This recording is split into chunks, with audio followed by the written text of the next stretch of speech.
Jetzt ist er alles eingeschaltet, ich weiß es nicht, ich glaube schon. Weil er wieder null vorbereitet ist. Er ist ja quasi geistig schon im Urlaub, ist er der schon. Oh, jetzt machen wir mal bis Quasi YouTube. geistig schon im Urlaub. YouTube ist heute mal früher dran. Harry! Ich bin's, der Birger, an einem wunderschönen 4. Adventsmontag mit Tavern Master Runde 3. Wo seid ihr? Ist die eigentlich wichtig? Jetzt muss ich schnell noch gucken, glaube ich. Ja, tatsächlich. Tatsächlich hat es mir ins rausgehauen. Entschuldigung, das war schon so. So, haben wir die eine an. Den Bonze, an den Biermann, an den Felix, an den Maxi, an den Ebal vom Spreeball, an den oder die Kari, das wissen wir nicht. An den Arsch, an den Leber, an den Boris LP, an den Indri, an den Julia, an den Chris, an den Feierhand, an den Herrn Grotzer, an den Chap, an den Schall, an den Design, an den Bio-Penny, an den C-Kype, an... Spinat ist eine aussagekräftige Pflanze, #Rosalinde. Spinat ist eine aussagekräftige Pflanze, #Rosalinde. Du bist, also, ich weiß nicht, wo du vor mir hergekommen bist. Wahrscheinlich habe ich schon mal gesagt. Ich weiß nicht, wann du vor mir da warst, aber diese geistreichen Sätze machen meine Montage und Mittwoche.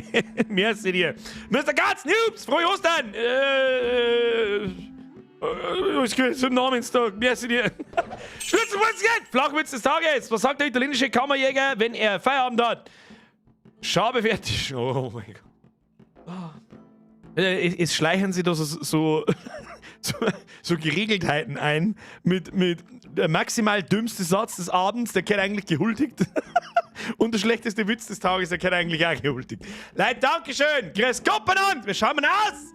Jetzt wird erstmal ein Wirtshaus zusammenbauen. Wie geht? Jetzt erstmal Piano. Freunde der Sonne, Ansage. Letzte Woche Stream in diesem Jahr.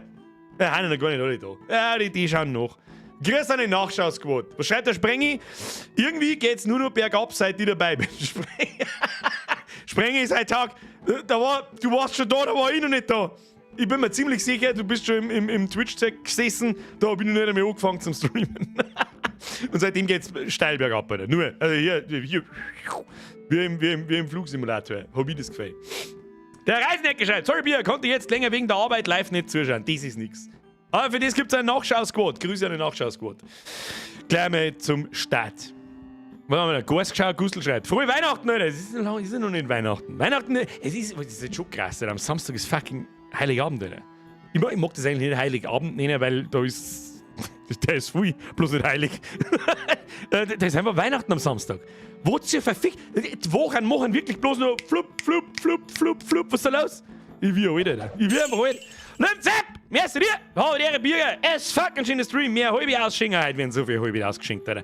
Und ich hoffe, dass wir heute bis zur Hotellerie kommen. Ja, wir machen eine Rotlicht-Hotellerie machen wir mehr auf. Und die nennen wir dann Bürgers Bumsbude. So schaut's aus. Dann kriegt Bürgers Busen und Bumsbude erst so richtig die Bedeutung, die es haben muss. So, jetzt juckt mir was am Kreuz. Bürger, Moschen, nicht kratzen! Was? 2022 Cheffe. Breitis! Merci dir für deinen Sechser. Es freut mich, wenn dir die T-Shirts taugen. Das war jetzt einer, was ich nur ein einziges Mal, das letzte Mal in diesem Jahr kurz ansage. Aber der Herr Stalinger muss wieder mit doppelten 5 anschmeißen. Habe ich Doktor? Das ist nein. Das ist nein. Habe ich Doktor? Wie geht's, versteht's? Geht gut. Kurz vor dem Urlaub ist immer... Weißt du eh, da ist die Stimmung hier. Normal ist die Stimmung hier, aber kurz vor dem Urlaub, da ist sie hier beim Logo oben. Wie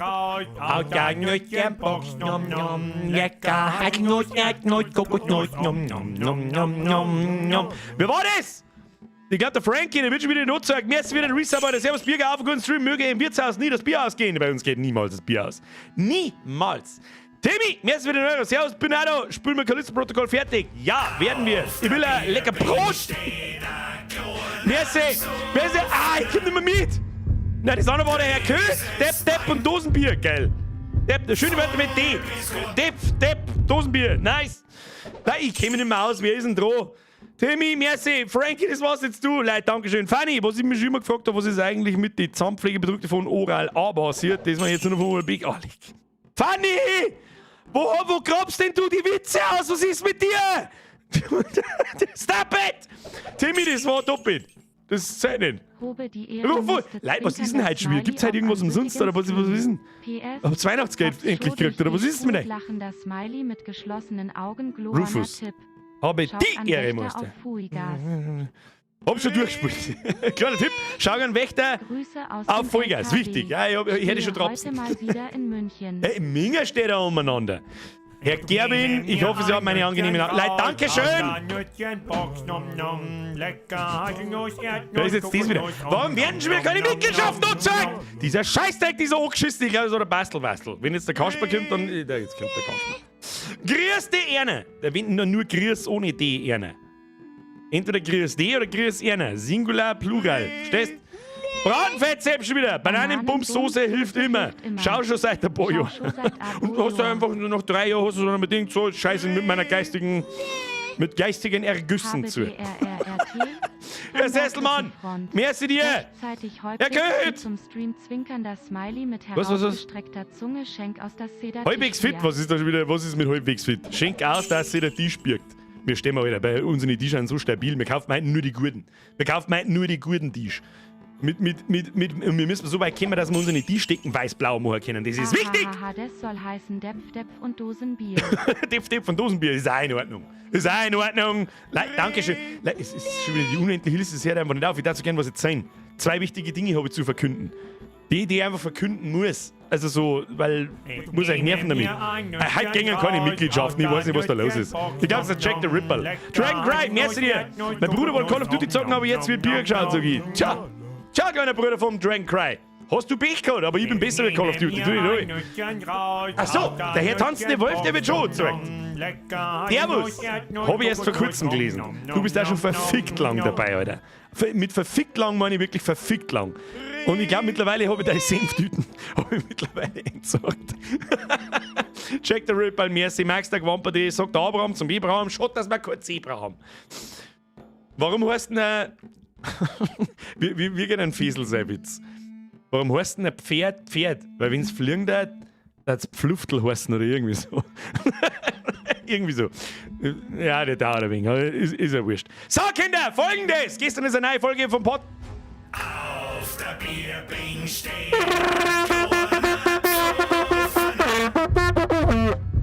Wer ist das? Der Timson! Hau der her vom Haus in Busbar! Also wenn ich irgendwann wirklich mal meine eigene Bar aufmache, dann nennen wir es. Das war eigentlich unfassbar stark, Alter. Ich mache in Landau die einzig funktionierende Kneipen auf und die heißt dann Birgers Busenbude. Mit dem echten Schädel aus dem, das war das Beste, Alter. Das Beste. Das war das Allerbeste, das war die beste Idee, die ich jemals gehabt habe. Ich muss los, Bruder. Bruder muss los. Wer da vorbeischaut? Nein, mir schmeißt man nicht wieder mit Geld. Nein, es eskaliert doch schon wieder komplett. Was jetzt denn wieder? Pferd, weil es auf der Erde ist. Wenn es in der Luft war, heißt es Pfluftel. Bier muss her. Bist Bernd, merci dir, das ist zu viel und du weißt das. Waffeltrage, merci für den Drilling, Ralf, merci für den Resub und Vereckerin. Ich bin bereit für meine Schicht. Ich möchte aber auch hoffen. Darf ich jetzt mal kurz was verzeihen? Ich möchte jetzt so gerne was verzeihen, aber ich darf einfach nicht. Wir fangen mal um 10 nach zum Spielen oder dann verzeih ich es einfach unter dem Spielen. Bedienung muaste Frau Hacker sei. Nur wenn alle Depfweinern 10 gibt's 800% Zusatzgewinn. Nur wenn alle Depf beieinander sind, gibt's 800% Zusatzgewinn. Mehr Depf, mehr Umsatz, mehr Gewinn. Weniger Lohn für Bedienungen, mehr Gewinn. So schaut's so.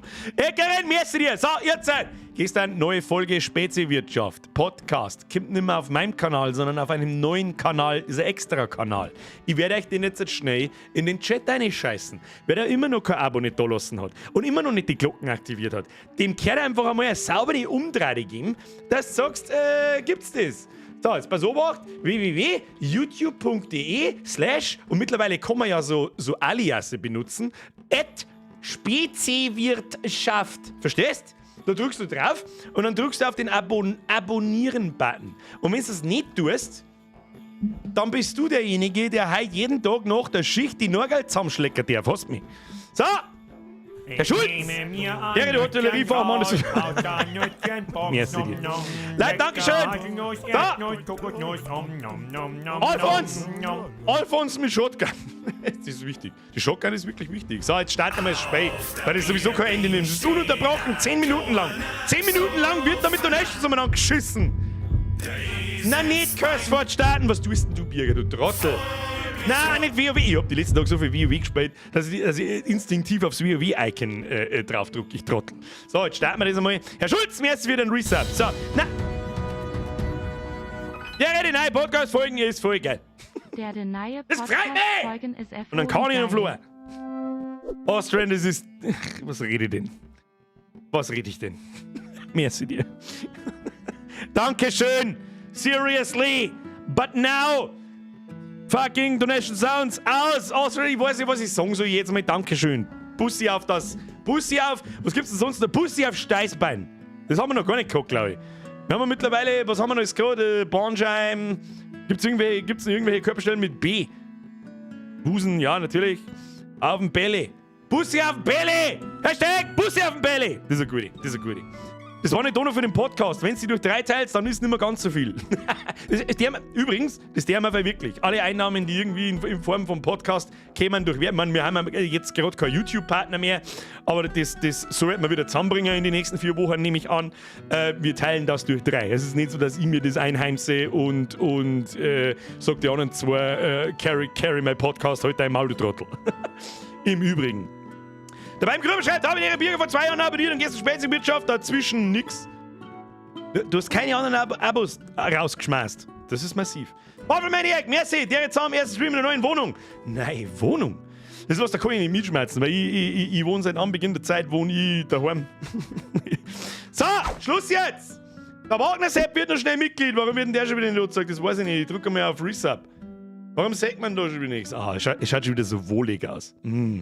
So, der Alex ist das einzige neue Mitglied für heute.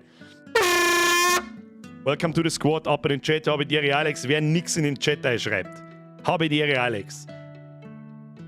Der schlägt einen Sorg von dem zusammen, der die Norgel zusammenschlägt. Ja, das ist quasi, als wärst du der Letzte und schwimmst dem Letzten mit den Schwimmflügeln hinten rein. Hast du mich verstanden? Was ist denn das jetzt wieder? Bist du nicht ganz sauber? Warum denn? Es ist doch nicht Weihnachten und 20, warum? Es ist einfach Leute, das ist vor allem von Personen, die ich glaube zum ersten Mal in einem goldenen Rahmen lese. Da kann ich nur sagen, das ist zu viel. Ich weiß nicht, was das soll. Es ist zu krass. Küsschen, ebenfalls Bussi auf dem Belly. Belly-Bussi. Florian W. Servus aus Minga. Wir liegen mit Influencer im Bett. Du, das habe ich kurz gemeint, du bist unser Flo vom Podcast. Habe ich kurz gemeint. Leute, hör mir jetzt bitte schön auf mit Geldscheißerei. Bitte kann man jetzt, weiß ich nicht, das Wirtshaus baut sich nicht von selber zusammen. Mr. Mesh, merci dir. Bussi auf dem Beckenboden. Ein gutes altes Triple B. Birgers Beckenboden Bussi. Ja, das ist ein Quadruple B. Jetzt ist Schluss jetzt. Der letzte. Das ist jetzt der letzte und dann ist Schluss. Dann drücken wir auf Fortfahren und wir hauen voll rein. Mit Influencer im Bett ist er wenigstens scharf. Spreng du Trottel. Warum wird denn der Fuchs da schon wieder in die Not gesagt? So, Fuchs, da. Aber der ja, und wenn ich mich jetzt halt auch futzen. Merci. Fortfahren! Müssen wir erstmal die Lage sondieren. Spätestens schon wieder. Haben wir schon wieder total überzogen am Anfang. Das darf man uns abgewohnen, das ist nichts. So, da sind wir. Da steht die ganze Mannschaft, steht spaliert. Das ist recht. Wir haben 294 Gäste am Tag, 4220 Ansehen. Das ist noch nicht recht viel. Wir müssen ein bisschen für die Optik sorgen. Das ist das Einzige, was ich weiß. Okay, da haben wir auch nicht einen Teufel. Was haben wir letztes Mal noch gemacht? Wir haben da nach hinten so ausgebaut. Gell? Einen Abenteurertisch haben wir, mit dem wir dann Veranstaltungen machen können. Wir haben die Optik, ist gut, die Optik ist stabil. Stabile Optik, da jetzt ich schon sagen. Haben wir ein paar Fenster eingebaut und heute ist definitiv das Ziel, dass wir das Eck da ausbauen und alles mit Tisch vollstellen. Und was wir jetzt sonst noch so kriegen? Schauen wir mal in die Forschung. Wir können eine neue Etage machen. Haben wir aber noch keine Veranstaltungen, dass wir mir diese gelben Gäste kriegen, das weiß ich noch. Und ich darf gern bis zum Hotel kommen. Wo ist denn das Hotel? Neue Etage, haben wir das Hotel schon? Nein, haben wir noch nicht. Hinten haben wir doch irgendwo gelesen, neue Etage, kleine Hotel. Da ist das Hotel. Das ist weit. Das ist weit. Und da kommt da irgendeine neue Ressource dazu. Du bekommst Forschungspunkte, indem du Personalmenü Forscher anheuerst. Da müssen wir gezielt eine Wissenschaftsabteilung für unser Wirtshaus einstellen. Das ist ja klar. Spieß! Warum denn? Ich will auch noch! Ja, sei genehmigt. Das ist zu viel. Leute, Dankeschön, ist gut jetzt. Wir müssen ein Meta machen. Aber ich hab das Gefühl, wir spielen das im neuen Jahr auch noch. Wir hören erst auf, wenn wir ganz hinten angekommen sind. Zumindest solange es Sinn macht. So, wo haben wir einen stehen geblieben? Forschung im Bierreich war schon immer wichtig. Das ist richtig. Wichtig, wichtig und richtig. Jetzt darf ich einfach einmal sagen, jetzt pass mir auf. Veranstaltungen. Was können wir schon machen? Wir brauchen unbedingt diese 40 gelben Gäste. Können wir noch nicht machen? Warum nicht? Wir haben ja eigentlich alles sehen, bis auf die Bohnen müssen wir sammeln. Hau die Bohnen rein. Was interessant ist, wir haben in der ersten Reihe das letzte Rezept schon. Das da können wir, das können wir. Wieso wird denn das da unten? Mein Bildschirm ist abgeschnitten da unten. Das hätte man schöner machen können. Muss man sagen, das hätte man besser machen können. So weit sind wir noch nicht. Aber dann schicken wir noch gleich mal die Adventurer auf Reisen zum Bohnensammeln. Tun wir Wald absuchen. Abenteuer erfolgreich. Haben wir 15 Erdbeeren gekriegt und 10 Stück Käse. Erst einmal ein Stück Käse. Dorfbewohner beschützen. Da kriegen wir pro Run bloß 4. Das dauert ja ewig, der Tag ist zu Ende, dein Mom ist zu Ende. Ja, das ist natürlich nix. Ja gut, dann müssen wir noch ein paar Tage durchziehen. Was haben wir da? Ne, das ist nix. Was müssen wir da? Durchschnittliches Essen, serviere einen ganzen Tag lang nur Desserts, das holen wir uns ab. Menü, Hauptgänge schalten wir aus. Beende eine beliebige Forschung. Das haben wir schon beansprucht. Erreiche 4 Sterne mit irgendeinem Essen, das geht auch von selber. Das können wir nicht wirklich beeinflussen, glaube ich. Dann unsere Belegschaft, die ist auch voll zufrieden. Und irgendjemand hat mir geraten, wir sollen unseren Flugbison, das ist der Flugbison da. Wo ist der Flugbison? Flugbison, bist du da? Ich brauche einen Türsteher. Den müssen wir ausbauen, hat's geheißen. Der kostet einen Haufen Geld. Naja, gut. Ja, müssen wir am nächsten Tag beginnen. Wir müssen mal. Da kommt er schon. Flugbison, schlagen zusammen! Jawohl! Es war One-Hit, es war Headshot, hab's genau gesehen. Du hast dich erfolgreich gegen Diebe verteidigt, so ist's recht. So! Da kommt die ganze Bagage. Band haben wir auch eingestellt, jawohl. So, Bedienungen, ich weiß nicht, warum sie nur da umeinander steht. Sie sagt da schon einen sitzen, was ist mit euch? Mach ein bisschen schneller da.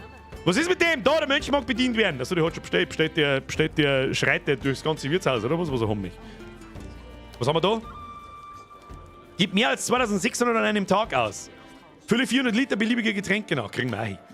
Wie schaut's da aus? Da ist alles proppenvoll. Proppenvoll ist da alles. Wie schaut's da aus?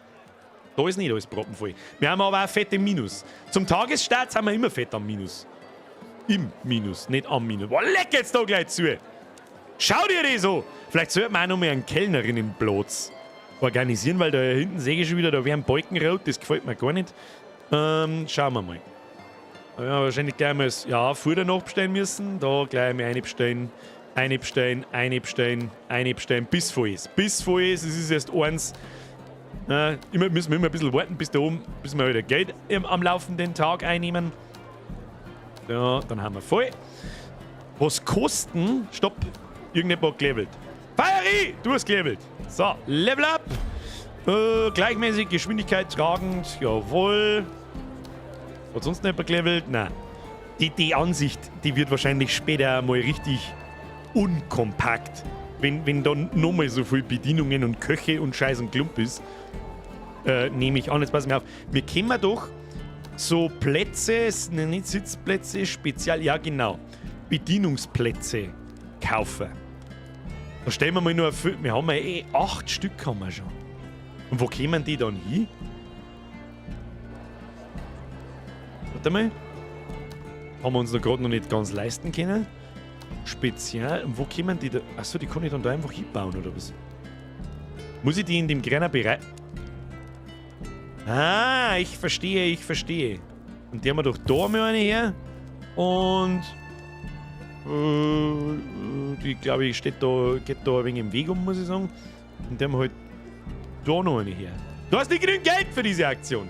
Ja, egal. Dann stellen wir doch einmal die erste Bedienung für den heutigen Tag ein. Kellnerinnen! So. Wir kaufen Trinkgeld, 5 Trinkgeld für jedes servierte Essen. Die Stimmung wird durch Reinigung nicht beeinflusst. Was? Erhält ein Trinkgeld? Ja, mehr Kohle, oder? Erhält 5 Trinkgeld für jedes Essen. Das machen wir. Trägt 4 Getränke? Nehmen wir auch. Die ist gleichmäßig geskillt, das mag ich. Das ist Lana. Die heißt natürlich aber nicht Lana, das ist ja klar, die heißt eine wie von euch. Und zwar, wir müssen mal YouTuber mal ein bisschen bevorzugen. Der erste auf YouTube, der schreibt...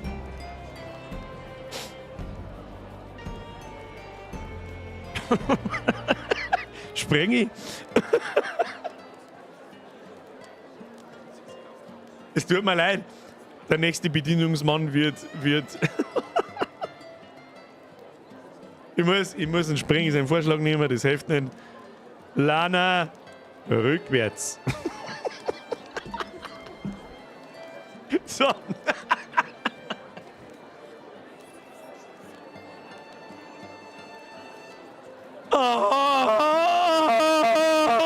Und das Nivea ist gone. So, Kleiner ist unterwegs. Kann gleich mal ein bisschen Essen austeilen. Aber ich glaube, wir brauchen noch mehr Bedienungen. Wir schauen mal da hin, da ist ziemlich viel rot. Wie viele Köche haben wir eigentlich? Können wir noch einen Koch einstellen? Weiß ich nicht, nein, das ist das Falsche. Da müssen wir hin, Personal anheuern, Köche. Haben wir überhaupt Platz für einen Koch? Ich weiß nicht, gewinnt zweimal schneller an Erfahrung. Freilich nicht mehr. Bert, der Koch kann nicht angehört werden. Es ist kein Platz am Küchentresen oder der Pfad zu diesem blockiert. Und dann können wir nicht mehrere Köche haben, aber die stehen ja nicht bloß umeinander, die fetten Trottel. Wir brauchen nur eine Bedienung. Schaut mal das an, da haben wir einen Haufen. Machen wir mal langsam eine Geschwindigkeit, da haben einen Haufen weiße rote Dinger drin. Bauen wir gleich 2 Bedienungen, das sagt er. Spezialbedienung. Die Frage ist, wo wir die hinbauen. 1, 2. Weißt du was? Stell 3 Bedienungen ein, einfach weil wir es kennen. Sicher! Mehr Bedienung, mehr Busen, mehr Geld. So einfach ist es. So, Kellnerinnen, einstellen. So, jetzt haben wir da 3. So, YouTube. Der Erste, der schreibt. Schubidubub, die Babidibab. Den nenne ich, wie man nennen soll. So, schneller. Stefan Elwang, merci übrigens für deinen Resub und Mike, merci für deinen Zwiegel. Bibi, schubeldi, bubbeldi. Da haben wir einen.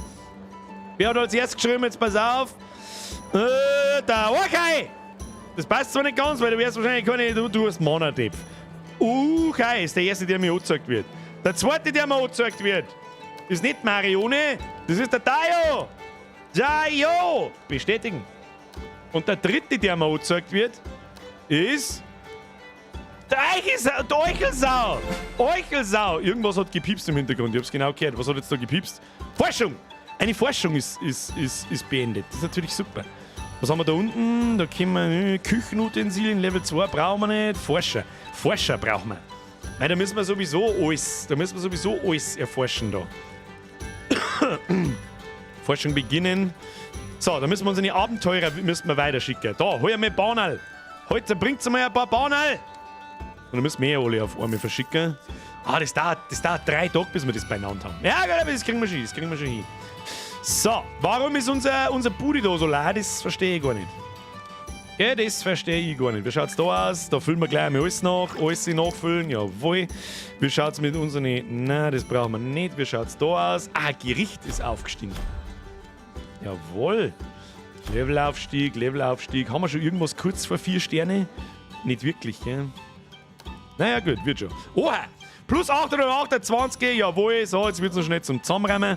Das ist die Frage, ob wir noch was bauen können. Ja, Tischreihe können wir da hinten bauen, gell? Eine Tischreihe. Oder sollen wir das Eck ausbauen? Bauen wir gleich mal das Eck aus. Oder? Bauen wir das Eck aus! Freilich bauen wir mir das Eck aus. Da hier bauen wir es halt gleich ganz aus, Birger. Wie war denn das? Das schaut doch gut aus. Jetzt gibt es mal eine Bodentextur. Da haben wir mir überall... Ich mag einfach einen Holzboden. Mir gefällt einfach der Holzboden. Leckt mir am Arsch, das ist jetzt der Holzboden. So groß wird es mindestens. Und dann der Isong bauen kostet 15, wenn wir das da abreißen und das reißt man ab. Da machen wir da hinten. Da kommt ja ein Biergarten hin. Da soll ja der Biergarten hin, hat's geheißen. Verdammt! Dann bauen wir einen Biergarten im ersten Stock, Freiluft. Geht das? Ich weiß nicht, das werden wir ausprobieren. Verdammt! Hat er wieder geschlafen, der Bierger? Aber weißt du, was viel wichtiger ist? Wandtextur. Jede zweite. Muss er so sein. Zack. Hinten, die Küche muss man komplett holzen. Schaut besser aus. Schaut einfach besser aus. Kannst du sagen, was du magst? Wunderschön. Dann brauchen wir Fenster. Achtung, Fenster haben wir da. Gibt es eigentlich Prestige-Schnecke? Mit Prestige meine ich ansehen, dass unser Bude einfach besser ausschaut. Schau dir das an. Unser Wirtshaus ist stabil. Bodentextur, untere Wand, obere Wand bauen. Wo haben denn diese Dekorationen? da haben wir. Wo ist dieser ohne Vorhang? Gib Vorhang. Oh, leck, was haben wir denn da, Geiz? Da haben wir, wir haben ein Fenstervorhang. Alter, was haben wir denn da für Fenster eingebaut? Wir haben da ganz andere Fenster eingebaut. Das ist überhaupt ein Fenster. Da kann man gar nicht durchschauen. Ja, Scheiße. Scheiße, da müssen wir da anfangen. Kann man das einfahren? Gib blau. Wieso kann ich das nicht einfahren? Wieso kann ich die Vorhänge nicht einfahren? Ich dachte das gern einfach. Es ist möglich, die Farben für diesen Artikel zu ändern. Ja. Wie tue ich das? Ich möchte verdammt nochmal blaue Vorhänge und nicht lila, ne! Blau? Blau. Oh, Alter. Stabilste Scheiße ever. Ich hätte es gern zweifarbig. Das muss blau sein, das muss weiß sein. Können wir uns noch einen leisten? Da können wir uns keinen leisten. Scheiße, da hinten fällt noch ein Bing, habe ich gesehen. Naja gut, ist nicht so tragisch. Nächsten Tag beginnen. Oh, hab jetzt schon alles zusammengerannt. Das war jetzt nix. So, 400 Gulden einheimsen, das ist gut. Unsere Abenteurer haben noch nicht wieder unterwegs. Gut, dann lassen wir den Tag beginnen. Haben wir wieder kein Geld nicht? Nein, mach das nächste Fenster weiß dann. Das war jetzt auch der Plan gewesen. Das wird dann weiß. Und dann wieder blau-weiß und da wieder blau-weiß, blau-weiß. Das wird stabil, Alter. Das wird richtig stabil. So, machen wir ein bisschen schneller. Müssen wir mal ein bisschen Meter machen. Ein bisschen Meter machen. Was haben wir in der Forschung? Wir brauchen 15 seltene Gäste. Das kriegen wir hin. Menü. Warte mal. Stopp. Wir müssen da wieder alle servieren, natürlich. Und unsere Aufgaben.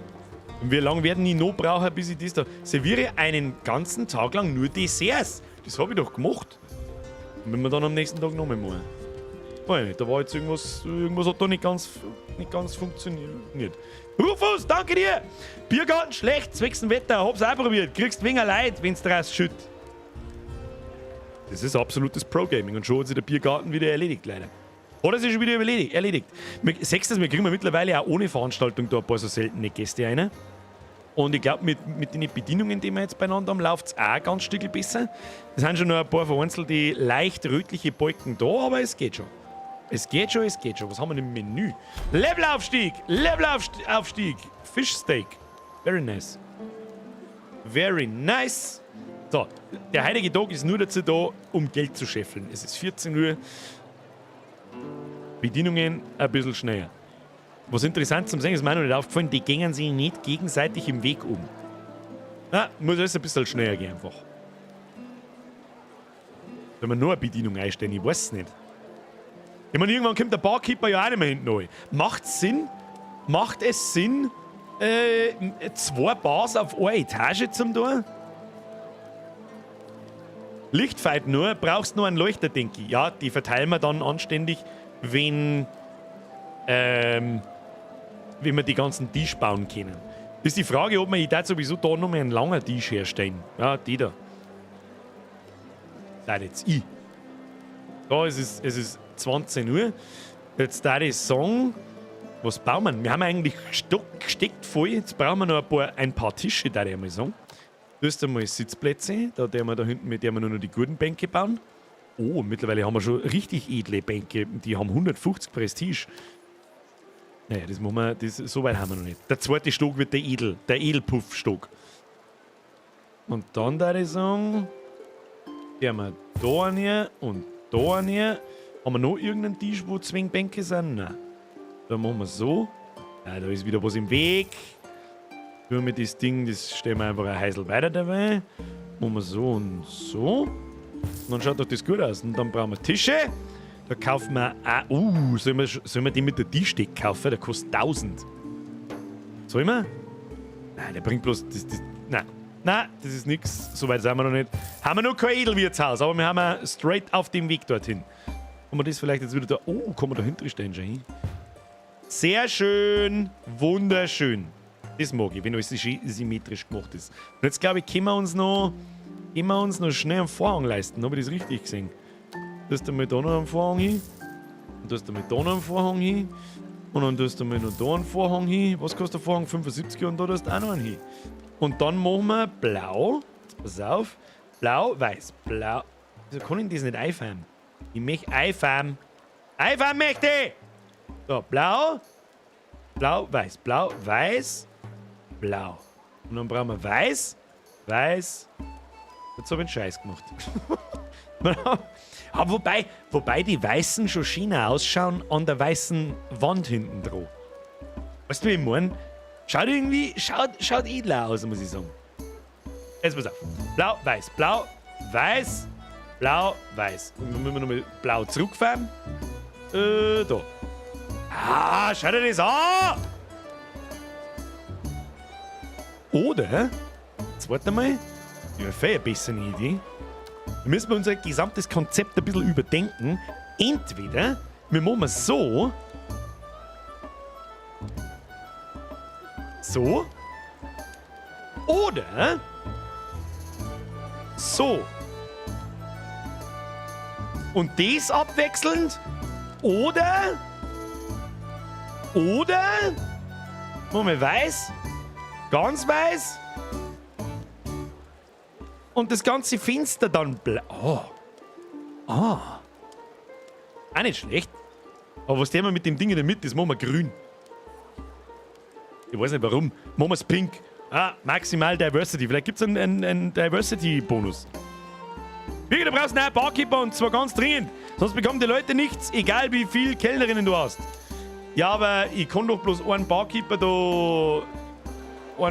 anstellen, oder nicht? Ich werde Barkeeper. Soll ich mal einen einstellen? Trägt 5 Getränke. Die Stimmung sinkt jeden Tag, gewinnt 2-mal schnelle Erfahrung. Den brauchen wir. Der Barkeeper kann nicht angehört werden, es ist keine freie Bar zur Verfügung oder Pfad zu dieser blockiert. Die weißen außen und blau am Fenster.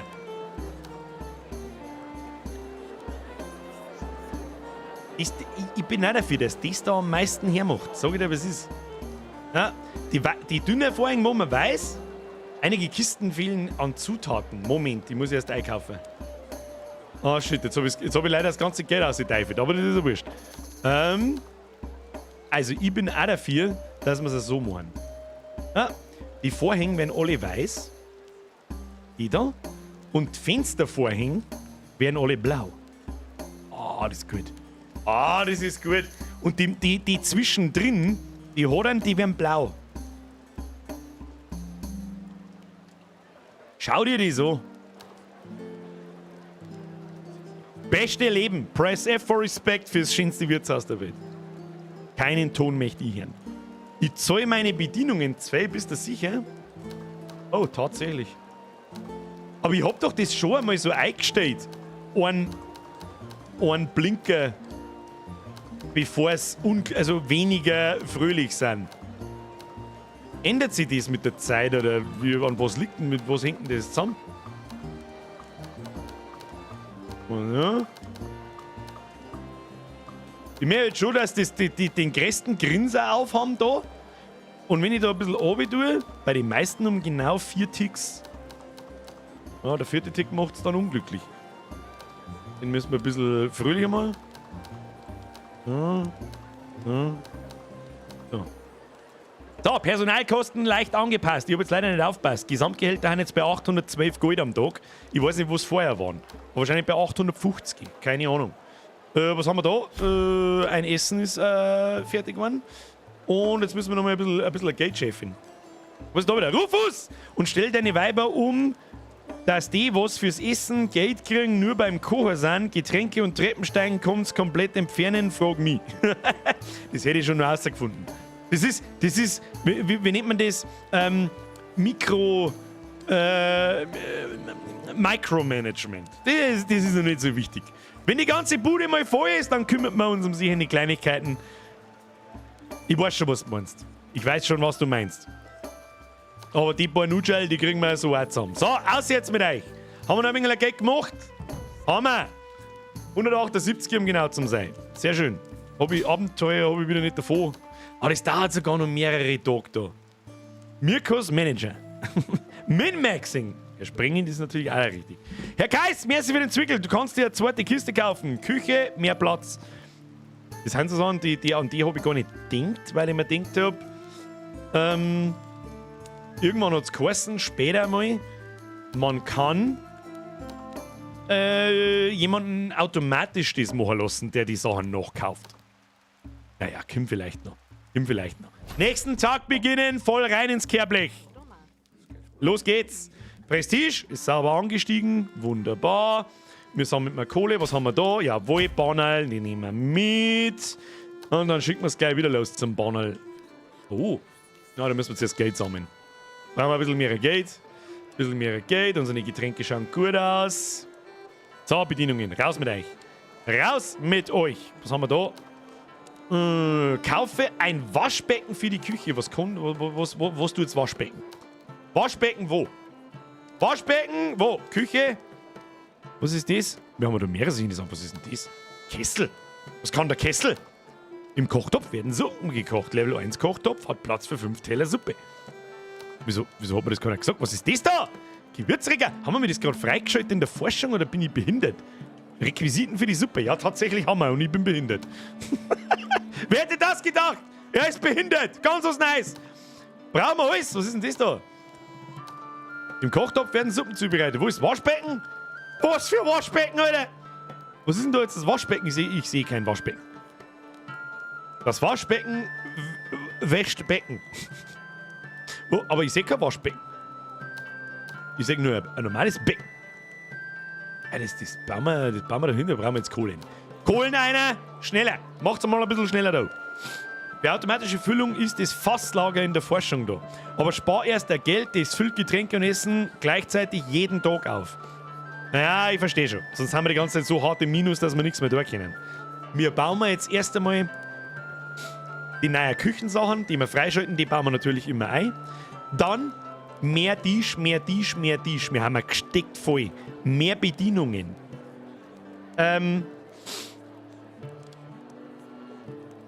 Mehr Bedienungen. Weil wenn ich da so in den Haufen einschaue, dann ist da ziemlich viel rot. Mehr Bedienungen. That's it. Das wird nicht helfen. Ich bin mir aber auch nicht sicher, so hundertprozentig, ob der Braumeier... Zutaten fehlen. Zutaten dürfen natürlich nicht ausgehen. Fleische. Da haben wir mal ein bisschen Fleisch rein für 500. So, das schaut gut aus. Da tun wir auch ein bisschen was rein. So, schaut gut aus. Geht der zweite Barkeeper auf eine Bar? Leider nicht. Deswegen frage ich schon die ganze Zeit und lese dann im Chat nicht mehr. Ist das legit, dass man eine zweite Bar in eine Etage baut? Aber mir schaut es schon so, weil wenn ich mir das da... Wie soll denn der Barkeeper da noch hinten reinkommen? Wenn die ganze Bude da voll ist. Mit Tisch. Oder zumindest noch die Hälften da. Wer weiß, was noch für die Küche alles kommt. Vielleicht müssen wir die Küche da hinten größer machen. Werden wir sehen. So, Abenteuer. Da, losschicken. Wen haben wir noch? Weißt du was? Die schicken wir mal, willst du mit Schweimal suchen? 55, nein, das ist mir zwingen. Erdbeerle. 66 ist mir auch zwingen, dann musst du noch mehr einen Kass suchen. So, Käse. Käse gut. Dann, Küche. Bauen wir mal unsere Küche aus. Wieso kommen da mehrere sich in die Depf? Haben wir jetzt endlich... Oh, das sind kleine Kessel. Jetzt bauen wir erstmal ein Becken. Becken bauen wir da hin. Das Regal dazu bauen wir da hin. Und dann bauen wir mal 2 so kleine Kessel da und da hin. Ich habe zwar keine Ahnung, was das genau tut. Aber wird schon passen. Auf Etage 1 haben nicht genügend Kessel, um alle Suppen vom Menü zu kochen. Ja, wie viele Kessel brauchen wir denn? Die kann ich mir nicht leisten, guter Mann. Ist der Tag schon wieder gelaufen? Ja gut, Sie fix, wie schnell vergeht der Tag, der vergeht schneller wie in echt. Ja gut, dann... Oh, schon wieder eine neue Forschung. Neue Etage, jetzt ist es soweit. Forschung beginnen, da kriegen wir noch mehr Gäste, die brauchen wir nicht. Küchenutensilien, Level 2. Neue Etage, die brauchen wir auch noch nicht. Wir brauchen die scheiß Forscher, brauchen wir mir. Die kann ich aber nicht, weil wir dort die Etage brauchen. Ja gut, dann brauchen wir doch die Etage. Fangen wir schon mal an. Zweite Bar in Etage 1. Dann bauen wir die zweite Bar aber auch da um. Sag ich dir, was ist. Wie groß wird denn die Küche noch? Weiß ich nicht. Ich darf jetzt einmal sagen, jetzt pass Obacht. Jetzt passen Sie Obacht. Das machen wir folgendermaßen. Bodentextur. Für die Küche eingrenzen. Tu mir die Bodentextur jetzt her. Machen wir so. Ja, größer machen wir es nicht mehr und die zweite Bar stellen wir da so her. Das schaut richtig gut aus, Birger. Das schaut richtig gut aus. Du hast eine richtig gute Idee. Können wir jetzt müssen wir das da einreißen. Wahrscheinlich langsam aber sicher einmal. Verdammt, jetzt hab ich unseren Feuerlöscher abgerissen. Haben wir mit noch einen. Wir brauchen einen Feuerlöscher! Wo ist der Feuerlöscher? Was kostet eine Bar überhaupt? Bar! Wo ist denn die Bar überhaupt? Bar. Theke. Das ist die Theke. Ich brauche eine Bar, Kinder. Wo ist die Bar? Wo ist die Bar? Da ist die Bar. Wir haben eine von 2 Bars. Also lege ich mal auf den Tisch eine These. Es ist normal, dass man für eine Etage 2 Bars braucht. Das ist ein bisschen seltsam, muss ich ganz ehrlich sagen. Aber gut, wir haben ja keine Kohle mehr. Kein Feuerlöscher auf Etage 1. Den sollten wir uns vielleicht noch schnell kaufen. Spezial. Feuerlöscher, der kostet auch bloß einen 50er. Weiß ich nicht, wo stellen wir den hin? Stellen wir direkt neben das Haustier. Ja, da neben der Bar, da steht er gut. Du kannst keine neuen Requisiten kaufen, weil sich einige Requisiten überschneiden. Achte, bla, deine fette Mom achtet irgendwo drauf. Ich achte. Wo stellen wir den hin? Ich weiß es nicht. Kann man den da nicht hinstellen neben Rittersmann? So. Du musst diesen Gegenstand an eine Wand platzieren. Ja, gut, dann stellen wir ihn. Ach, das steht jetzt zu weit weg. Stellen wir da hinstellen. Dann stellen wir ihn da hinten dabei. Wir müssen sowieso an alle 4 Wände da noch hinstellen, damit. Weißt du eh. Vielleicht ziehen wir auch noch mal da irgendwo in der Mitte erwähnt, damit da auch noch eine erreichbar ist. So, dann hat irgendjemand da. Und Rockbot hat gelevelt. Level up. Geschwindigkeit nicht tragend. Los. Nice. Dann alle zufrieden? Jawohl. Was haben wir da? Oh, kaufe ein Waschbecken für die Küche. Jawohl. Und dann kriegen wir ein neues Rezept. Dann können wir eine neue Veranstaltung machen. Das ist auch gut. Nächsten Tag beginnen. Wir brauchen mal Gulden, Kinder. Was haben wir da? Bediene mehr als 170 Kunden an einem Tag. Das kriegen wir von selber hin. So, die 4 Bedienungen können wir dann auch gleich umplatzieren an die neue Bar. Und das ist das erste, was wir kaufen. Neue Bar. Zweiter Barkeeper. Und da hat jemand gelevelt. Troublina hat gelevelt. Level up. Geschwindigkeit, Treppensteigen brauchen wir nicht. Das habe ich bei den neuen Bedienungen. Jetzt weiß ich, was du meinst. Das habe ich bei den neuen Bedienungen noch nicht ausgeschaltet. Aber weißt du, was wir da mit denen? Wir bauen die erst aus, dass die volle Geschwindigkeit haben. Jetzt pass auf. Euch ist auch. Machen wir so. Das Wichtigste ist, so viel tragen können, wie es geht. Dann machen wir so, gleichmäßig verteilt. Und einen ins Trinkgeld ein. Jawohl. Ja, gute Skillung. Das ist der neue Bedienungsspeck. Das ist der beste Bedienungsspeck für ein Dio. Dann haben wir einen Ohrhai.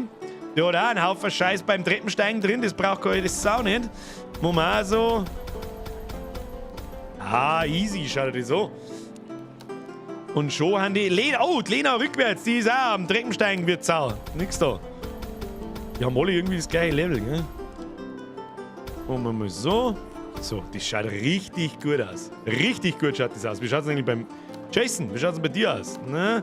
Wie schaut es bei der Bürgerin aus? Wow, die Bürgerin ist natürlich brutal. Press F für die Bürgerin, das ist unsere Elite-Bedienung. Die bedient die, Alter. So bist du noch nie bedient worden. So, Bar bauen! Geben Sie mir eine zweite Bar, wir haben die Kohle beieinander. Wo ist das? Spiele, Küche, ich habe schon wieder vergessen. Spezial. So, X. Das ist aber falsch rum, das gefällt mir aber nicht. Nein, das gefällt mir nicht.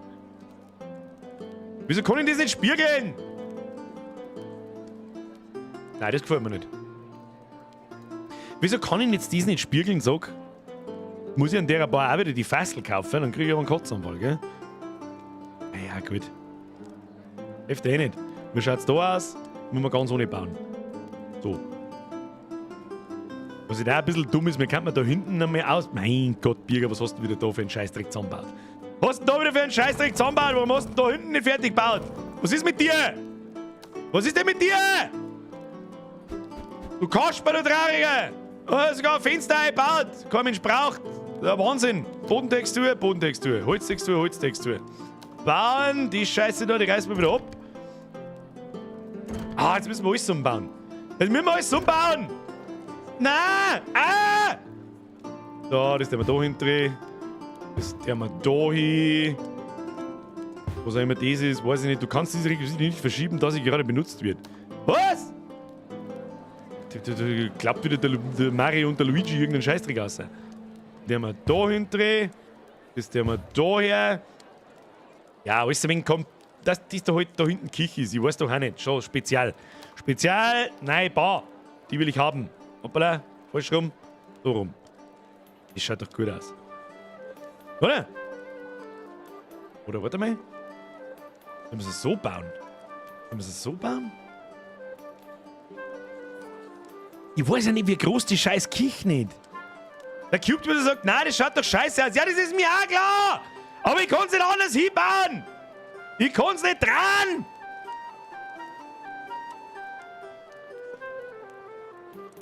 An die Wand, du Ahnungsloser! Was an die Wand, du Ahnungsloser? Du gehst an die Wand, du Ahnungsloser!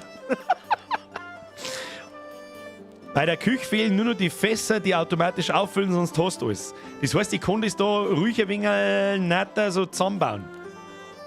Ja, da müssen wir umbauen. Ja, Kinder, dann müssen wir umbauen. Das machen wir jetzt folgendermaßen. Jetzt pass auf. Wir brauchen... Jetzt stimmt nicht. Wieso wird denn die selber gerade benutzt? Muss jetzt der Mario da auf Schnitzel klopfen oder was tut denn? Ja, das bauen wir am Schluss vom Tag um. Weißt du, was da ich sage? Jetzt stellen wir die scheiß Bar einfach einmal so hin, scheißegal, was ausschaut. Jetzt pass auf. Tun wir die Bar jetzt da hin. Tun wir die Leute einstellen. Tun die Bar hier, die können wir eben umbauen. Furchtbar! Schaut das aus da! Furchtbar! Da muss man den Mauer ziehen dann! Ja, Wahnsinn mit dir! So, Barkeeper! Hör damit! Anheuern! Ah, da... Melodie, du hast gelevelt. Level up, Geschwindigkeit. Voll rein in die Geschwindigkeit. Das ist so. Das ist so. Und irgendjemand hat gerade geschrieben, jetzt habe ich leider Gottes vergessen, wer es geschrieben hat. Man kann die Löhne nach unten setzen und zwar volle Kanone, Alter. Wenn die gelevelt haben.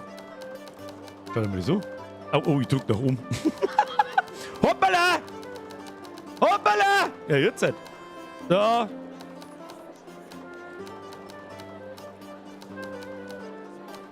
Ja, das muss er mir etwas sagen. Aber das ist halt auch ein bisschen eine sehr schweißtreibende Arbeit, wenn ich da jeden Einzelnen so durchklicken muss. Das ist ein bisschen nervig. Da hätte ich gerne einen Knopf, wo ich einfach so einstellen kann. Da sprenge ich Lohnkürzungen, dass er halt auf eine bestimmte Zufriedenheitsstufen geht. Der einzige, der über mehrere möchte, ist der Flash. So, 788. Anheuern, Barkeeper. Wen nehmen wir da? 6 Getränke. Ich meine, die sind ja alle gleich. Zieht jeden Tag mehr Kunden an, gewinnt zweimal schnelle Erfahrung, Das ist gut. Nehmen Forrest. Wer wird unser neuer Barkeeper? Der Erste, der schreibt Kacknudelkompott.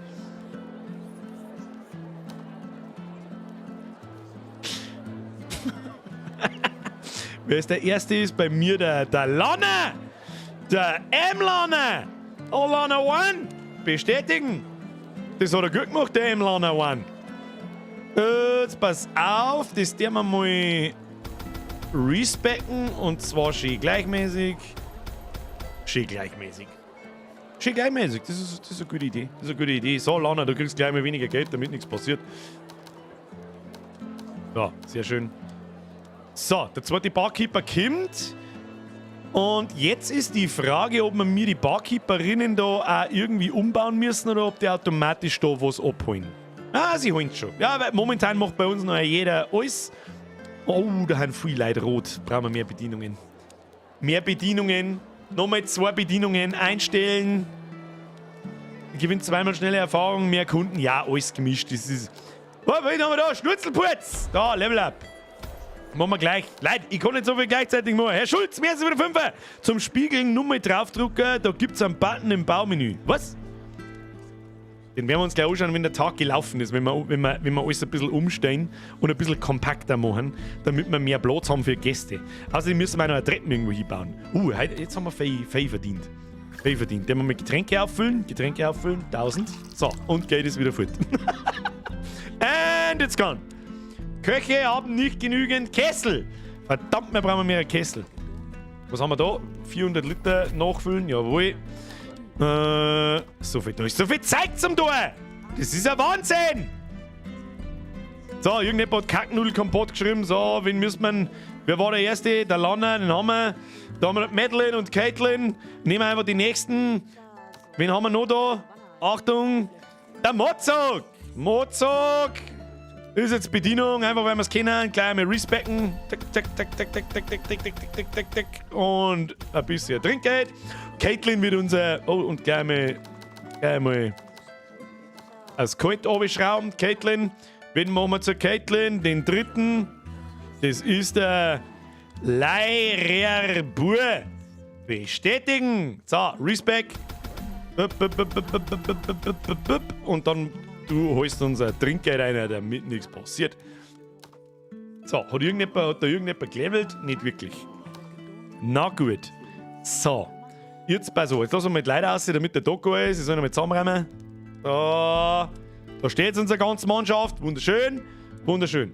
Wenn ich die jetzt einmal. Ist das wurscht, wo die stehen und an welcher Bar das die stehen und so? Ich glaube schon. Muss ich da jetzt die Fassel wieder kaufen? Bruder. Fassel und Kessel kaufen. Ja, dann würde ich sagen, fangen wir mit dem Bierfassel an, das ist das Wichtigste. Und dann füllen wir auch gleich ein bisschen ein Bier ein, damit nichts passiert. Bier. Jawohl, außer mit dem Geld. Und nächste Runde, der wir nichts anderes. Unsere Abenteurer schicken wir weg. Haben die vielleicht sogar schon fertig? Nein, die werden morgen fertig. Und wir bauen einen Kessel und wir bauen um. So, jetzt sagst du mir nochmal. Das muss er mir sagen, dass man nochmal auf die Bar drucken kann, damit man es spiegeln kann. Jawohl, ja. Genau so wollte ich das nämlich haben. Schau hin, wie gut das ist. Schau hin, wie gut das ausschaut! Fucking Babenne! Kann man die umstellen? Ja, kann man. Fucking Babenne, Babenne, Babenne, Babenne. Da steht unsere ganze Mannschaft da vorne. Ah, schau dir das an! Beste Mannschaft, du EU-West. Bruder, Bruder. So, die Frage ist jetzt, was da zusammengeht. Das ist der Fleischklopfer. Der wir mal das Fassel, der wir mal da her. Das Geschirr, der wir da um. Da der wir Fleischklopfer, da der wir das. Mitten im Raum. Der wir grillen. Ah, da grillen wir mir sauber auf. Da grillen wir mir sauber auf. Und dann brauchen wir Kessel. Das ist die Frage, ob die haben keine bestimmte. Moment, das tun wir mal da hinten. Ich weiß nicht, aber haben die Kessel eine bestimmte Richtung, wie man hingehen kann? Ein Kessel pro Rezept. Schauen wir mal unser Menü. Da was aufgestiegen. Nein, au! Ja, wir haben bloß 3 Suppen. Nein, 4 Suppen haben wir. Das heißt, wir brauchen. Warte mal. Spezial. Oh, was ist denn das? Ein großer Feuerlöscher. Da schau hin. Feuerlöscher brauchen wir auch. Küche, Kessel, 2 von 6. Wir brauchen 6 offensichtlich. Aber eigentlich brauchen wir bloß 4. Die Frage ist halt, wo wir das hintun. Wenn wir mit das Ding da hinten, das ist der Kochmützenständer, dann haben wir noch einen Kessel da hin und einen Kessel da hin. Oder machen wir da so ein Kochstell mit Kessel. Das ist doch gut. Da so. Da haben wir Küchenmannschaft, die wir da her. Und dann der wir da noch und. Ich weiß jetzt auch nicht. Nein, da ist der innere Monk nicht zufrieden, wenn er es so macht. Nein, das wollte ich auch nicht. Da her und da, das schaut doch gut aus. So, der innere Monk braucht auch da noch eine Mauer her. Unbedingt, dass das da auch so ist und dass das da zu ist. Und der innere Monk müsste eigentlich noch, jetzt bei so Wacht, Bodentextur, müsste eigentlich das noch zur Holztextur machen da. Mal so. Und der eigentliche innere Monk darf sich wünschen, dass man die Bodentexturen, dass es mehrere verschiedene gibt und man das schräg machen kann. Hey, was wir mir für eine Truppe beieinander haben, das ist ein Wahnsinn. Das ist ein Wahnsinn, ist das! So, nächsten Tag beginnen, halt dein Maul. Ah! Verdammt, wir hätten unseren Flugbiss anschlagen zusammen, jawohl! Flying Fox, mir ist wieder Zwickel 50 der Bier. Grüß mal den Stefan von mir. Hey, Steff! Wurde gerade bezahlt dafür, dass ich sie grüße. Aber der Steff, schöne Grüße von Flying Fox. Bussi aufs Nussi. Herr Schulz, mir ist wieder 5. Zum Spiegel nur mit draufdrücken, da gibt es einen Button im Baumenü. Flo, habe dritt, Sektion Oberland, meldet sich zum Dienst. Wird halt leider nur, Entschuldigung, Nachschauungsquote. Aber der ruft morgen in der Früh pfui, Teufel. Aber ich wünsche dir einen guten Stream. Den wünsche ich dir auch Zukunftsflo. So. Ja, unser Bude ist schon wieder voll, da bin ich noch. Haben wir nicht genug Kessel? Es fehlen Zutaten. Oh, jetzt habe ich einfach... Unser Ding ist ja jetzt da. Das machen wir jetzt so. Das machen wir so. Fleische. So, damit da das Bier nicht ausgeht, wir müssen ein Fassel kaufen. Limonadenfass, eine damit. Und auffüllen. Jawohl. Damit nichts passiert. Da schauen wir richtig gut aus. Wie schauen wir da aus? Fleisch schaut nicht gut aus. Das schaut nicht gut aus. Das schaut alles nicht gut aus. Ich hätte so gern automatisch auffüllen, das war so gut. So, Kessel braucht. Oh, wir haben so viel Zeug zum Tor. Du hast gelevelt. So, Level Up, Fähigkeiten, Suppen. Oh, mittlerweile müssen wir Suppen auch ein bisschen skillen. Alle zukünftigen Skillpunkte bei den Köche kommen in die Suppen rein. Dann ist das Brot! Unser erstes 4-Sterne-Menü! Brot! Bäcker! Bitte ein Brot! Ein neues Rezept haben wir auch. Und die scheiß Veranstaltung geht immer noch. Aber brauchen wir immer noch nicht. Der Abenteurer ist auch fertig. Jawohl, jawohl. Dann schicken wir es gleich nochmal fort. Haben wir genug Geld? Ja, haben wir. Zack, die Bohne. Und dann können wir die Veranstaltung machen für unsere Forschung. Mit den gelben Hammen da. So, schneller! Meine kleinen fleißigen... Wie schön das wuselt schon. Da geht's zu wie im Affenstall. Wir sollten unser Wirtshaus eigentlich Stachus nennen. Es heißt Süppé. Le Süpp. Er hat eigentlich irgendjemand... Ich weiß schon. Wir reden mal ein einziges letztes Mal drüber. Hat jemand gestern das WM-Finale angeschaut? Ich habe ungefähr die letzten 10 Minuten habe ich, glaube ich, gesehen und das war's dann. Und ganz ehrlich, an Martinez seine Nummer mit dem Pokal beim Obergehen. Da hat man gedacht, baut dem Mann ein Denkmal aus Elfenbein und Gold. das wie ich gesehen habe, ich flipp komplett aus. Beste Leben, Alter. Stellt sich vom gesamten Publikum halt sein Torwartpokal, halt das ja einen Schwanz ohne, wackelt so umeinander so und geht. Und der Araber-Trottel steht daneben so und kennt sich überhaupt nicht aus, was er sagt. Super, super gut. Ja, googelt's einmal. Das ist guter Witz gewesen. So! Nicht genügend Kessel. Können wir uns jetzt endlich einmal Kessel leisten da? Spezial? Nein, nicht Spezial. Kessel. Brauchen wir 4 Kessel, brauchen wir. So, zack, zack. Kessel. Kesseliger Kessel. Kessel. Fassel brauchen wir. Her mit die Fassel. Weinfassel. Das L-Fass können wir uns nicht leisten, wenn wir einen Wein auffüllen müssen. Machst du mal einen Wein rein. Komm, schenk mir rein. Feuerlöscher brauchen wir auch noch. Hätten wir schon wieder fast vergessen. Spezial. Dann nehmen wir den großen. Nehmen wir mal den großen, da die sagen. Den stellen wir sicher jetzt halber mal in den Kich ein. Da, den großen, der in den Kich. Dann steht da hinten einer. Und da die da noch irgendwann hinstellen. Ich weiß jetzt nicht, da passt da wieder keiner hin. Ja, stellen wir da in den Säck ein. Dann schaut das gut aus. Umstellen, der wir danach nochmal. So, Gas geben. Haben wir jetzt einmal mehr Umsatz gemacht. Ich weiß es auch nicht. Kostenloses Wandbild bei Spezial, das hängt schon. Oh nein, das habe ich abgerissen. Kinder. Das kann man bloß auch mehr. Richtig gut. Das hängen wir in Kicher, damit sie was zum Schauen haben. Da. So. Das passt nirgendwo richtig hin. Du brauchst 3 Kessel Käsesuppe. Also solltest 6 oder 3 Kessel machen. Was? Was ist? Du brauchst 3 Kessel je Suppe.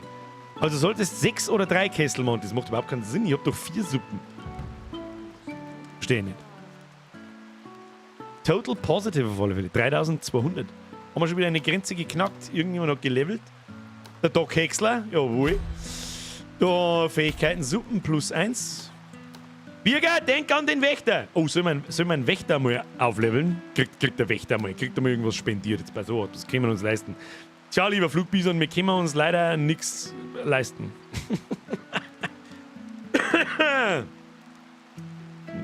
Wir können uns leider... Beim nächsten Mal kriegst du einen Heim.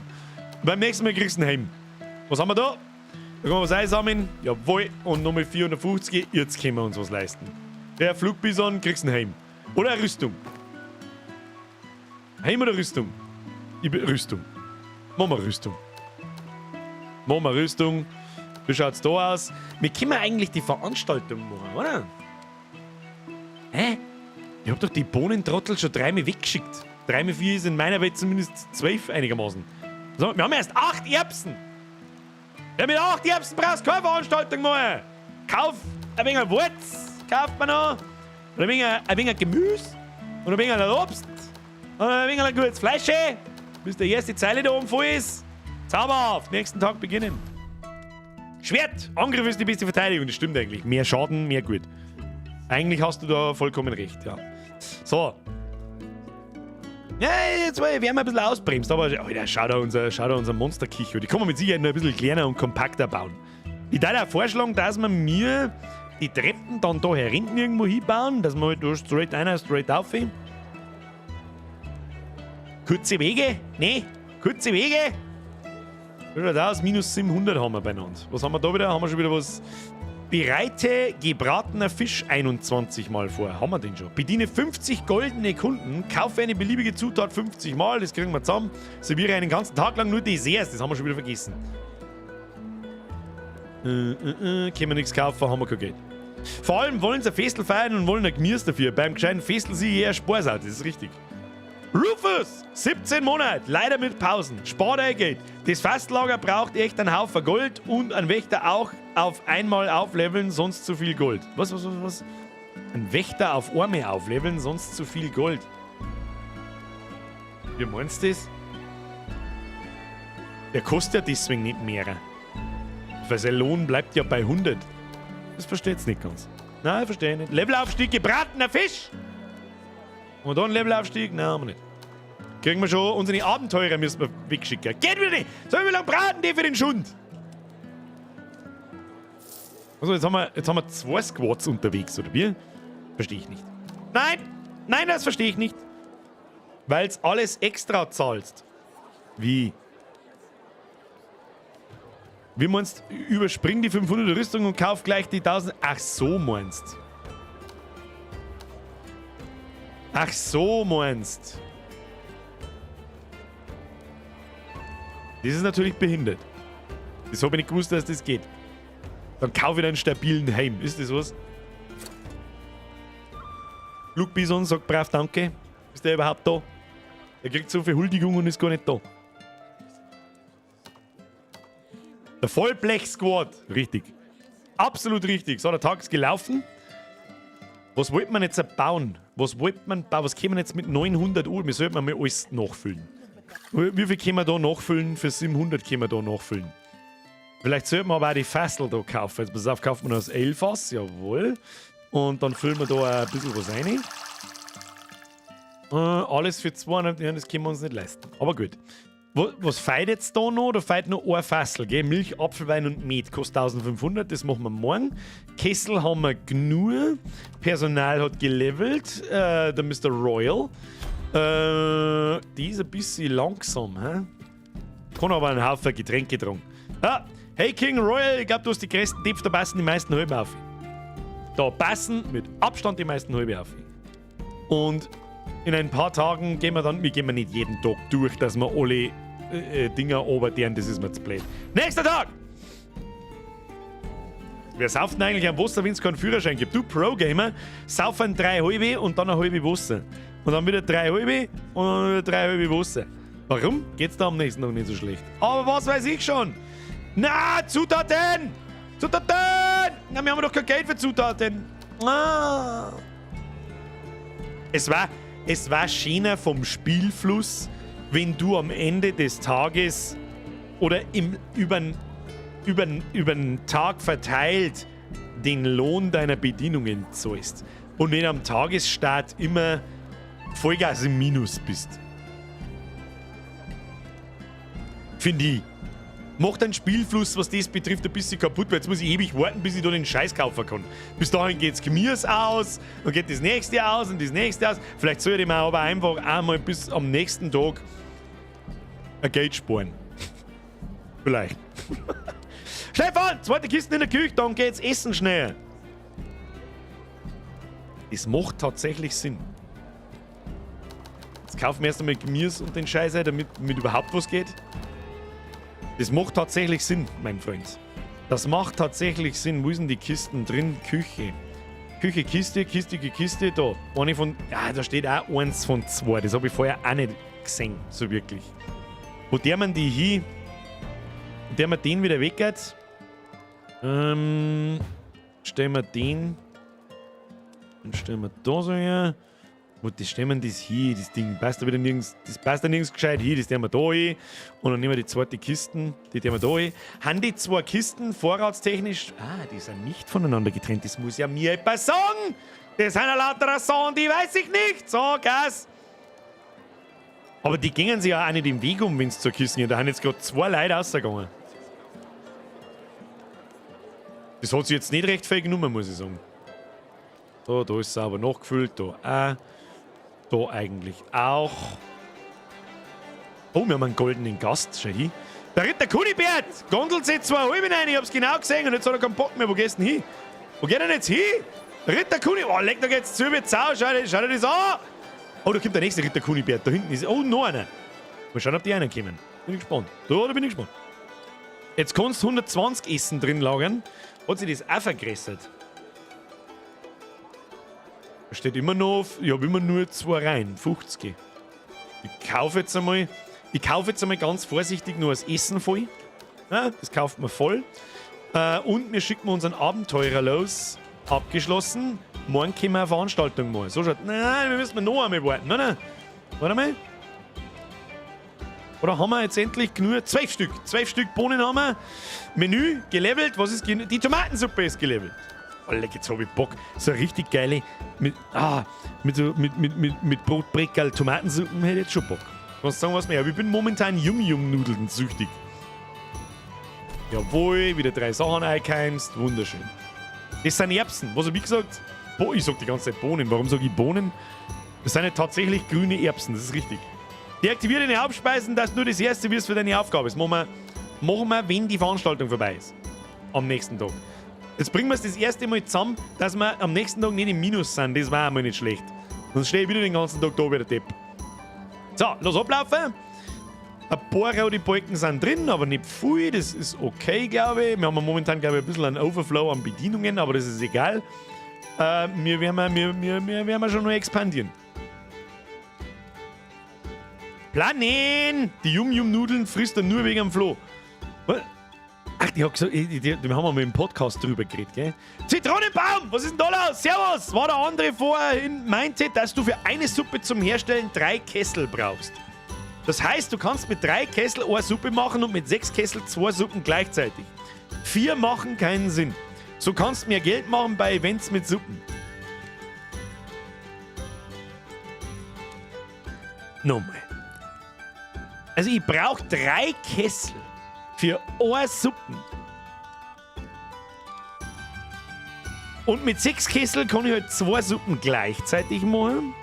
Darum kann ich halt auch wahrscheinlich genau 6 aufstehen und nicht 4. Jetzt habe ich es verstanden. Jetzt habe ich es verstanden.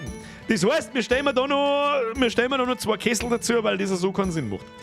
Küche, Kessel, die sind nicht so teuer, da haben wir zwar wieder im Minus, aber das ist mir wurscht. Stellen wir noch einen Kessel dazu. So, aber mehr gehen wir jetzt nicht aus. Da schauen wir gut aus, da schauen wir gut aus, zutatentechnisch schauen wir super aus. Und da diesem steht unsere Schlachtsiegfeier von den Rittersleit. Nichts im Wege für morgen, oder? Außerdem kriegen wir da 1000 Gold und 40 sichere Gäste. Ja, super awesome, was möchtest du mehr im Leben? Hau rein, das Ding! Jetzt kommen nur die Rittersleit schon hin. Alle glatt das Gold nicht. Lauter das Gold nicht. Servus, Biergast, Deckendorf, Suppen geht immer. Ja, Tim hat sie, ist das absolut richtig. Du brauchst pro Suppe einen Kessel. Hehehe. Was? Ich hab einen Kessel.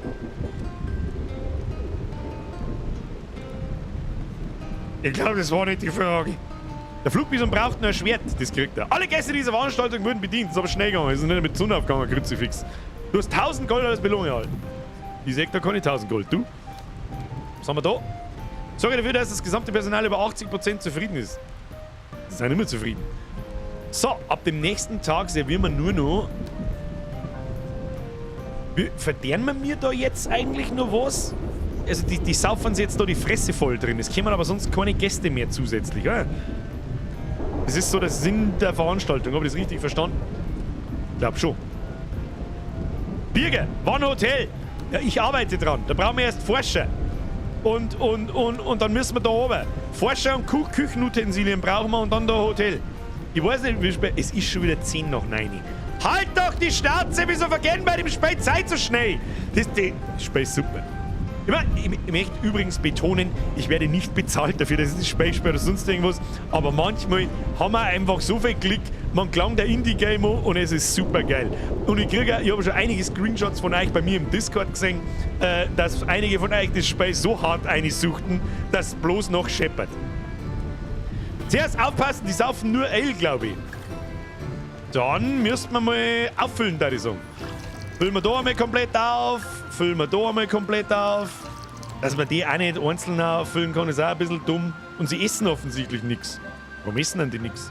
Veranstaltung, essen die bloß Käse. Käse und Erdbeerkuchen. Das sind die guten Rittersleute. Jetzt hast du einen Haufen Geld. Das stimmt, das habe ich aber gerade wieder ausgepfiffen. Aber es ist erst 3 Nachmittag. Mit denen, schau dir die Ritterseppen an. Schau da, da geht's zu wie im Hafenstall. Wie im Stachus. Bei Indie Games rinnt immer noch eine Träne die Wange runter. RIP Beat B12. Ich weiß jetzt gerade nicht, was du meinst. Übrigens, Zitronenbraun, merci für deine Donation. Ich weiß nicht, ob ich Danke gesagt habe. In angemessenem Maße. Ja, das müssen wir jetzt runterlaufen lassen, das hilft eh nicht. Der Roboter Stray. Oh, scheiße, stimmt. Ich bin sehr froh, dass Stray.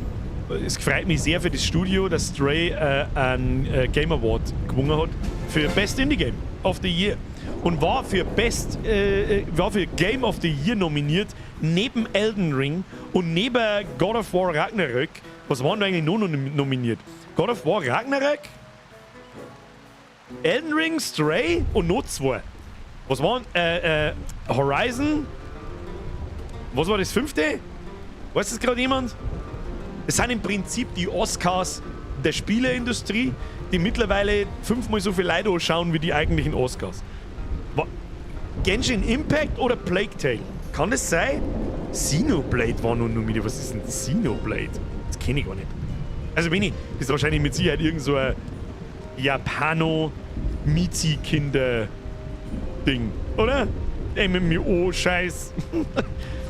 Oh! Easy. So, was nehmen wir als erstes? Forschung beginnen für die Forscher. Jawohl. Müssen wir sofort, das dauert ja wieder ein bisschen, wir müssen sofort wieder unsere Abenteurer losschicken. Weg damit, jawohl, das schaut gut aus. Haben wir sonst noch irgendwas, was wir vergessen haben? Ich glaube nicht. Was wir mal noch durchkennen ist, können wir uns, wir werden den nächsten Tag einfach beginnen. Der Chris schreibt, sorry, ich bin gerade von der Arbeit, was habe ich versandt? Alles. Nur 460 fürs Schwertsporen. Gibt sowieso erst nächsten Tag. Wir gehen nicht mehr ins Minus. Das ist angenehmer zum Spulen. Das sollte man mal einen Tag oder 2 überspringen und gut ist. So, da sind wir am nächsten Tag beginnen. Sonst müssen wir eigentlich auch nicht recht viel tun. Stopp. Nur Nachspeisen.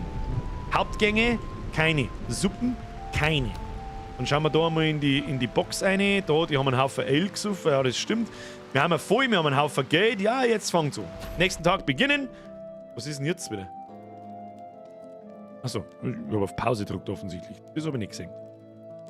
So, wir haben das erste Mal am nächsten Tag nicht im Minus.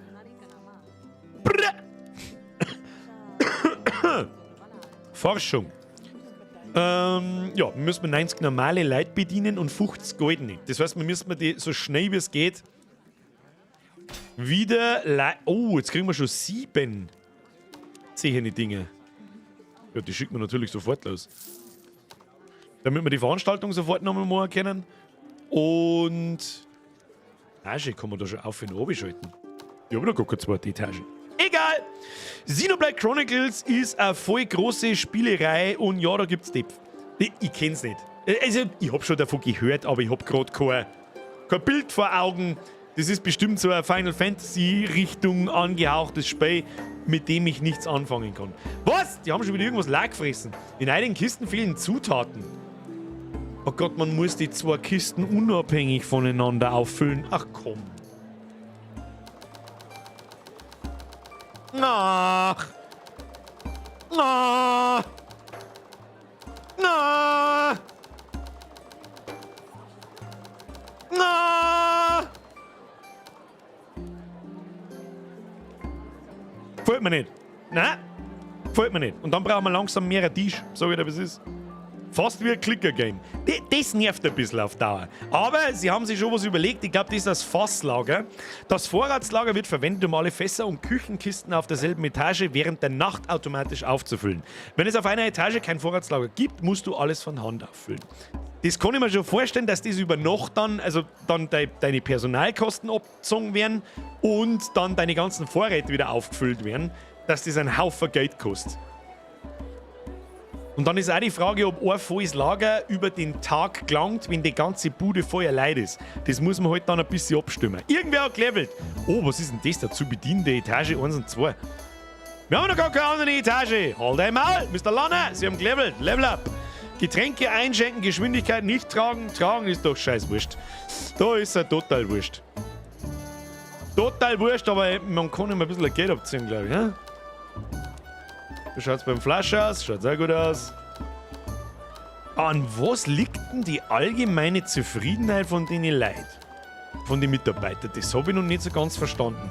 Die haben alle nicht gelevelt seit dem letzten Mal und ich kann ihnen einfach das Kalt runter. Da so links und rechts.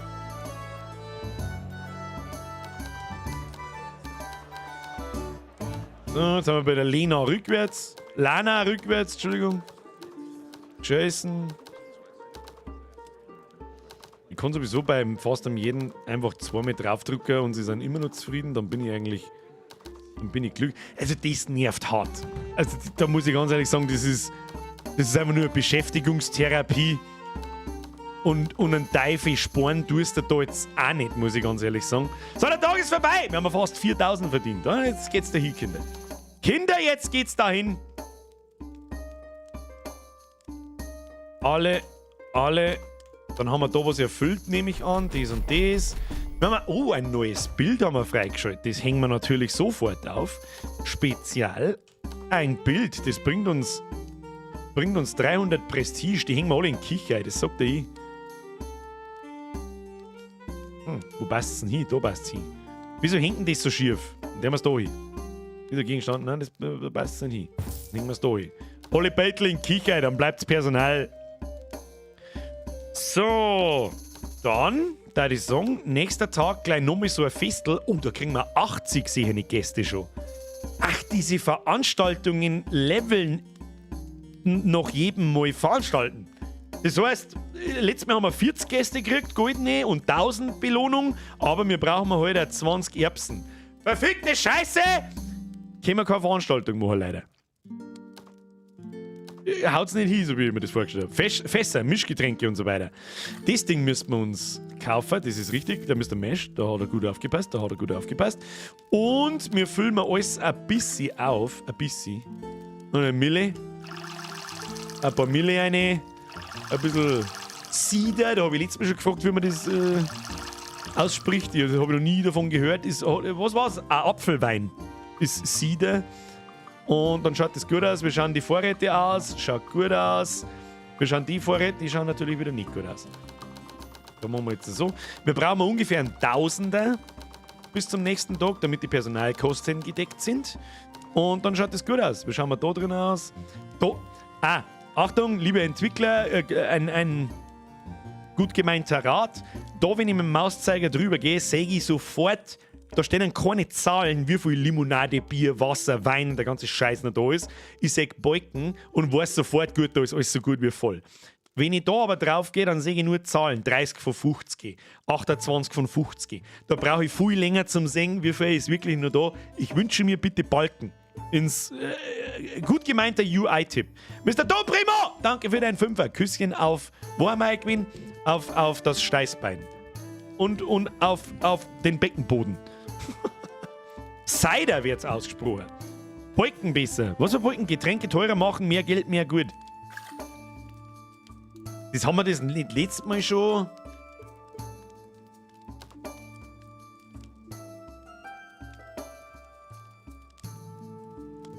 Jetzt warte mal. Wir haben, da muss doch irgendwo stehen, wie viel Kunden, dass wir mir heute gehabt haben. Bediente Kunden. 190, da steht 190, 10, 6. Das heißt, wir haben gar nicht in der Lage, mehr Leute zum Bedienen, ungefähr wie 210. Das heißt, wir können die Getränkepreise so weit aufschrauben, dass wir ungefähr bei 220, 230 pro Tag sind, da herum. Und wir verdienen uns behindert. Ich muss mir etwas sagen! Was ist mit dir? Oh. Ja, okay. Mehr geht nicht, aber wir kriegen mehr. Oder du baust mehr Bänke rein. Ja, das stimmt, aber wir müssen gerade andere Dinge aufholen. So viel Kohle habe ich nicht. Muss ich die Preise da auch wieder anpassen oder ist dann ein paar deiner als die anderen? Nein. Easy Money! Jawohl! So, nächsten Tag beginnen.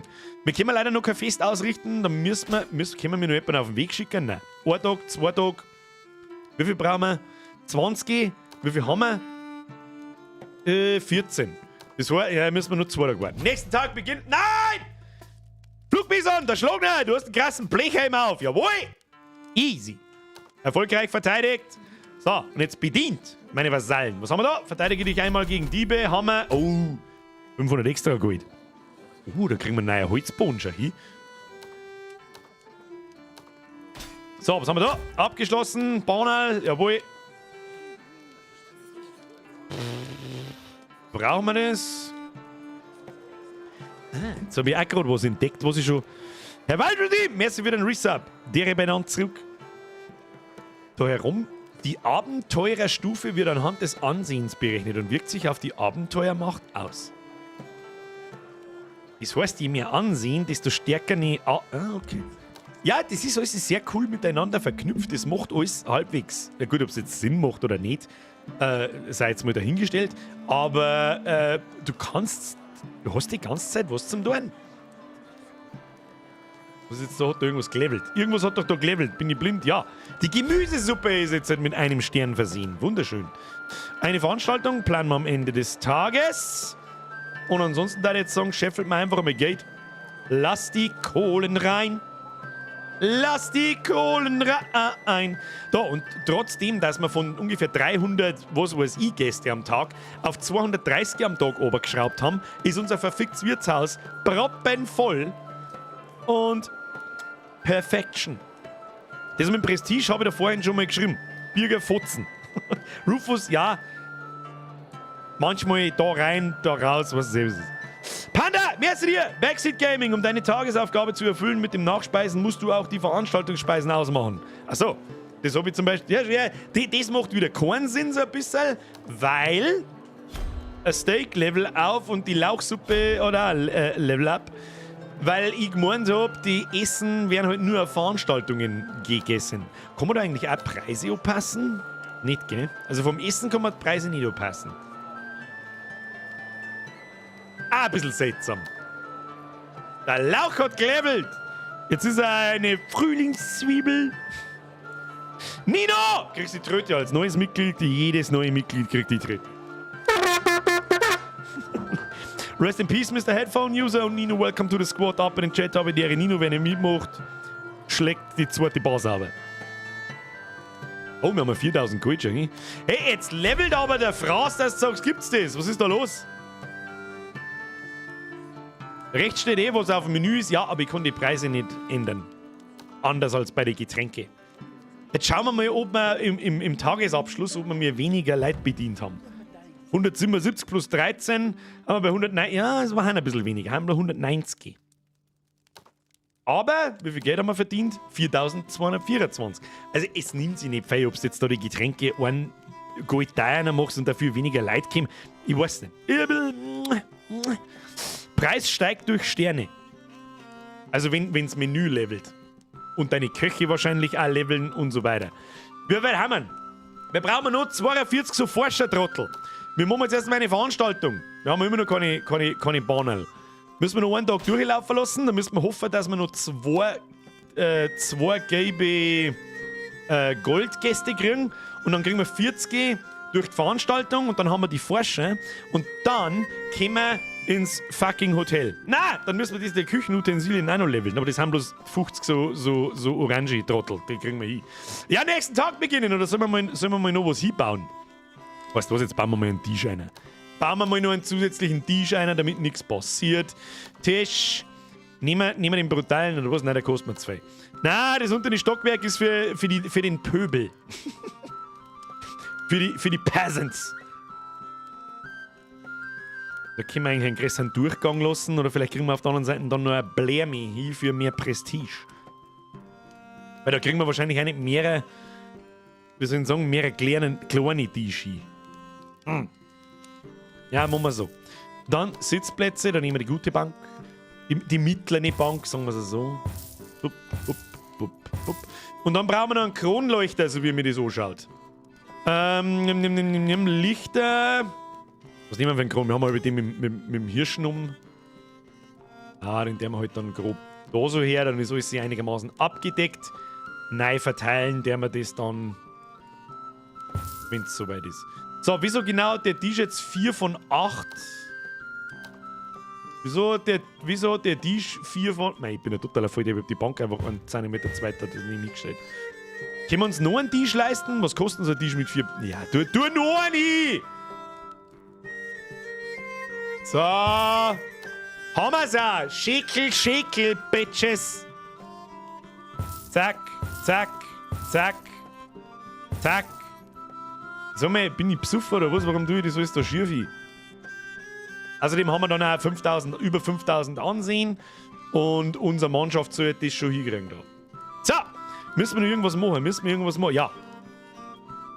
Hauptgänge aus, Suppen aus, Veranstaltung, alle aus. So, dann können wir die Aufgabe, serviere einen ganzen Tag lang nur Desserts endlich abschließen. Das war einmal toll. Bereite gebratener Fisch 21 Mal vor. Gut, das wird nicht weitergehen. Verteidige ich einmal gegen Diebe. Haben wir gemacht. Beende eine beliebige Forschung. Ist auch bald soweit. Nächster Tag! Herr Vogel! Merci. Welcome to the squad. Ich weiß nicht, ich werde euch beide nur mehr anzeigen, weil ich nicht weiß, ob es angezeigt worden ist oder ob ich das bloß aus meiner Liste lese. Herr Vogel! Vogel! Welcome to the squad. Pussy auf die Beckenbodenunterseite. So, Abenteurer müssen wir noch losschicken. Richtig. Oh. Hammer. So, jetzt können wir gleich mal ein bisschen nach vorne planen. Da brauchen wir fürs Fassellager. Fürs Hotel brauchen wir nicht viel. Da brauchen wir 300 Forschungspunkte. Das werden wir dann sehen, wie das funktioniert. Da müssen wir Forscherpersonen einstellen. Und 100 normale Gäste. Die schaffen wir auf einen Tag. Ja. Sehr gut. Was haben wir da? Kaufe eine beliebige Zutat 100 Mal. Wie schaut es denn eigentlich da aus? Ja. Sollen wir mehr auffüllen? 300. Das sind ja Peanuts. Da haben wir 900. Kriegen wir schon. Wie schaut es da am Getränke? Wie schaut es am Tresen aus? Ja, wird langsam leer. Dann wird auch langsam leer. Sollen wir mehr auffüllen? Ich weiß es auch nicht. Ja, machen wir die zweite Bar voll. Die ist fast leer. Ja, ist erst 3 Nachmittag. Schauen wir mal. Ja, schaut schon gut aus. Unser Wirtshaus ist schön voll. Abenteurer nicht vergessen, richtig. Müssten wir noch... Ich hab keine Bohnen mehr. Ich kann keine Bohnen mehr einsammeln. Ich sage über Bohnen, es sind verdammte Erbsen, du ahnungsloser Volltrottel. Wir können keine Erbsen mehr einsammeln. Naja, dann hilft's nicht. Levelaufstieg, Nachspeise. Lecker, unsere Obstschale hat jetzt ein 4-Sterne-Menü. Easy. Was haben wir da? Kaufe eine beliebige Zutat und haben wir. Jawohl. Und morgen machen wir eine Veranstaltung. Wie viel haben wir da? Nein, wir brauchen noch einen goldenen Gast. Wo ist der goldene Kleine jetzt da? Da ist er. Jawohl. Ja. Setz dich hin. Du musst bedient werden. Du schaust ein bisschen aus wie ein Samurai. Ja, da, der hebt den Finger. Sie ist schon total fertig. Was ist mit dir? Ja, 5 Trinkgeld. Warum bringt mir keiner was? Die ist voll lästig. Also jetzt hat sie sich gefreut. Jetzt ist was. Ich verstehe es nicht. Ja! Hast du jetzt endlich was zum Größten, du Mistmatz? Ist die... Seid ihr? Was denn? Die feiern die Bando oder was? Ich kapier's nicht. Ja! Da brauchen wir jetzt noch 40 Forscher und die kriegen wir am nächsten Tag mit der Veranstaltung. Schau dir unser Bude an, schaut richtig gut aus. Aber langsam müssen wir uns dann auch um die Wand da kümmern, damit die auch schön ausschaut. Ja, das Auge sauft mit. Heißt so wie im Fachkreis. Keine Ahnung. So, wie viel geht wir? Knapp 3000. 4400 verdient. Easy peasy lemon squeezy. Da haben wir was, servieren den ganzen Tag nur Desserts. Da haben wir jetzt natürlich ein bisschen weniger Geld gemacht wahrscheinlich, weil Hauptspeisen wahrscheinlich mehr kosten als Suppen. Nachspeisen. Wir schalten da alles wieder ein. Alle aktivieren. Jawohl, unsere Forschung. Da brauchen wir sogar nur 39. Wir machen eine Veranstaltung für morgen. Schlacht, Sieg, Feier. Hau eine mit dem Ding. Und dann brauchen wir eigentlich auch nicht mehr da. Gate. Brauchen wir Gate? Hashtag Auge sauft mit. Ab in den Chat, by the way. Brauchen wir noch irgendwas? Sollen wir noch einen DJ stellen? Ich weiß auch nicht. Das Schwert. Sollen wir mal das Schwert ausbauen, damit unser Schlägertyp da vorne. Ja, Alter, das ist kein Schwert nicht. Was ist denn das? Das schaut aus wie ein Zweihandhacke. Gekauft? So, Flugbison. Wo ist denn der Flugbison? Oder endlich sein Schwert, ist er endlich zufrieden. Aber jetzt, wir brauchen mehr als 1000 Gold am Tagesende. Ah, das kriegen wir schon. Schau dir das an, wie es da zugeht. Da sitzt so, wir sind die Rittersleit. Oh, da ist der Flugbison, ich hab die endlich gelesen. Ja, bin happy. Das ist sehr gut. Wer irgendein... Was heißt denn da? Alle Gäste dieser Veranstaltung wurden bedient. Du hast zwei... Da ist der Zweihänder schon wieder herin. Sehr schön. Menü! Oh mein Gott, da waren 1000 Levelaufstiege. Was haben wir da? Nix. Verteidige dich einmal gegen Diebe. Das haben wir doch gerade gemacht. Sorge dafür, dass das gesamte Personal über 80% zufrieden ist. Wir sind immer zufrieden. Mein Personal, Bestpersonal. So, dann füllen wir da einmal auf. Was werden so eine Auffüllung kosten komplett? So die 1500, kann das sein? Jetzt waren es alle so halber, im letzten Drittel und nur ungefähr 1000 gezahlt. Was haben wir da? Da ist alles fast voll. Was haben wir da? Damit ich ungefähr weiß, wie viel das wir mir am Tag... Der Koch ist unhappy. Wieso ist der Koch unhappy? Wo hast du denn das gesehen? Wo ist der Koch unhappy? Lonna, es tut mir so leid! Oh, die sind alle nicht... Schau hier, die sind alle nicht so hundertprozentig zufrieden. Das kapieren, das verstehe ich nicht ganz. Muss ich ganz ehrlich sagen, das System der Zufriedenheit... kapiere ich nicht ganz.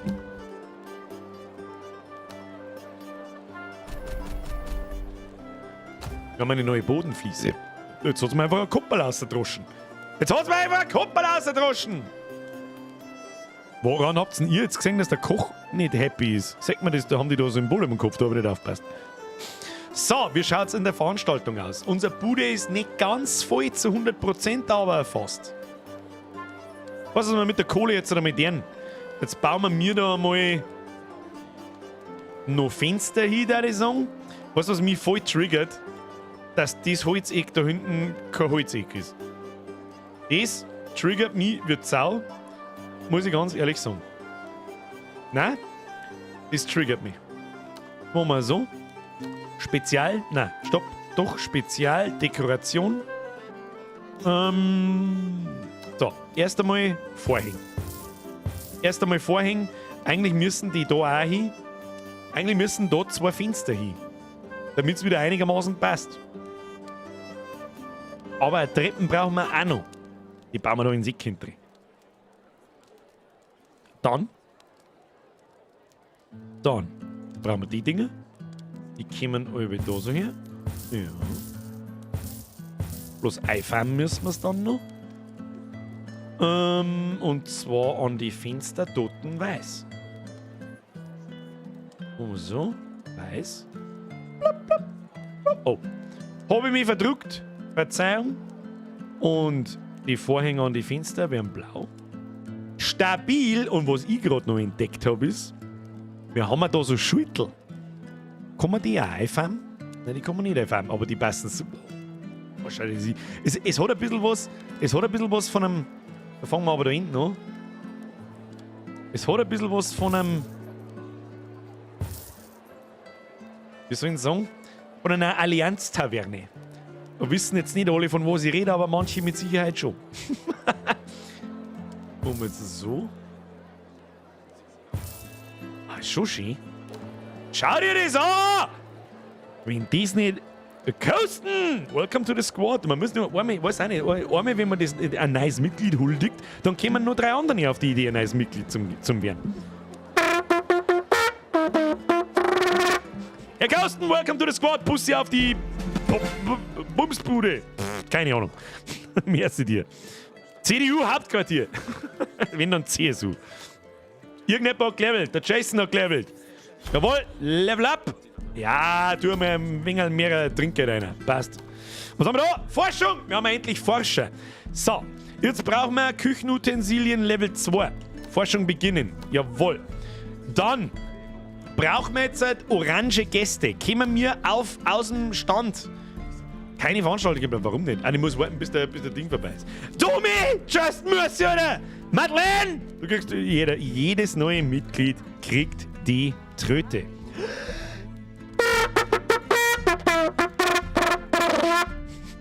Madeleine, welcome to the Squad! Der Max kriegt auch die Tröte.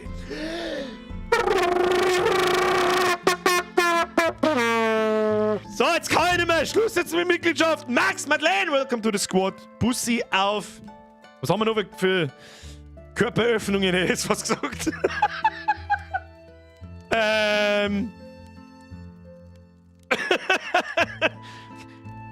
Bussi auf dem Belly. Ein schönes Belly, Bussi. Dankeschön. Ab in den Chat habe ich ihre Max, habe ich ihre Madeleine. So. Weil du Allianz sagst, wie zufrieden bist du mit dem? Add-on wahrscheinlich. Ich war kurz davor, dass ich mein Add-on nach einem Monat kündige. Ich habe mir am Freitag, letzten Donnerstag, Freitag, Samstag, Sonntag und so, habe ich mir noch einen Druiden aufgespielt neben meinem Mage. Und der macht sehr viel Laune. Das heißt, ich werde noch wieder weiterspielen. Nennst du Melodia nicht auch noch um? Warum? Melodia ist eine von uns. Die habe ich doch letztes Mal... Oder? War die nicht Melodia? Es müsste da jede Bedienung bei uns müsste irgendwie heißen. Wie jemand bei euch. Jetzt finde ich es nicht mehr. Wo ist denn? Ich find's nicht mehr! Weg damit! Schluss! Bringt's mir nicht raus! Rufus! Pro-Tipp! Die Gäste werden in der Forschung erst zählt, wenn's zur Tür Maus gehen. Katz und Maus gehen. Machen nur die andere Forschung mit Goldene. Was? Welche andere Forschung mit Goldene?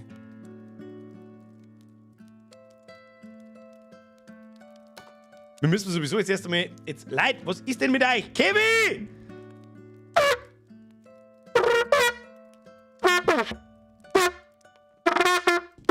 Kevin, welcome to the Squad. Ebenfalls Bussi auf die Belenus. Franz, merci für deinen Resub. Du kriegst die Baby-Elefantentröte. Die geht nicht so. Sondern die geht so. Das ist einfach forever ein guter Witz. Kannst du verzeihen, was du möchtest. Jetzt bringt's wieder durcheinander! Schluss aus! Da haben wir gewonnen. So, einsammeln. Was da drin steht, interessiert mich jetzt nicht. Wie funktioniert das mit den Forschern? Gehen wir mal spezial. Na, gehen wir mal, kann man da irgendwas bauen? Spiele, Küche, Dekoration. Wie funktioniert das mit den Forschern? Küche spezial. Haben wir Treppen, runde Treppen, mehr Service-Ding. Was ist das da? Forschungstisch. Aha! Wo bauen wir den hin? In die Küche. Ich weiß auch nicht. Da machen wir jetzt so. Nehmen wir mal den Feuerlöscher. Nehmen wir den Feuerlöscher hin.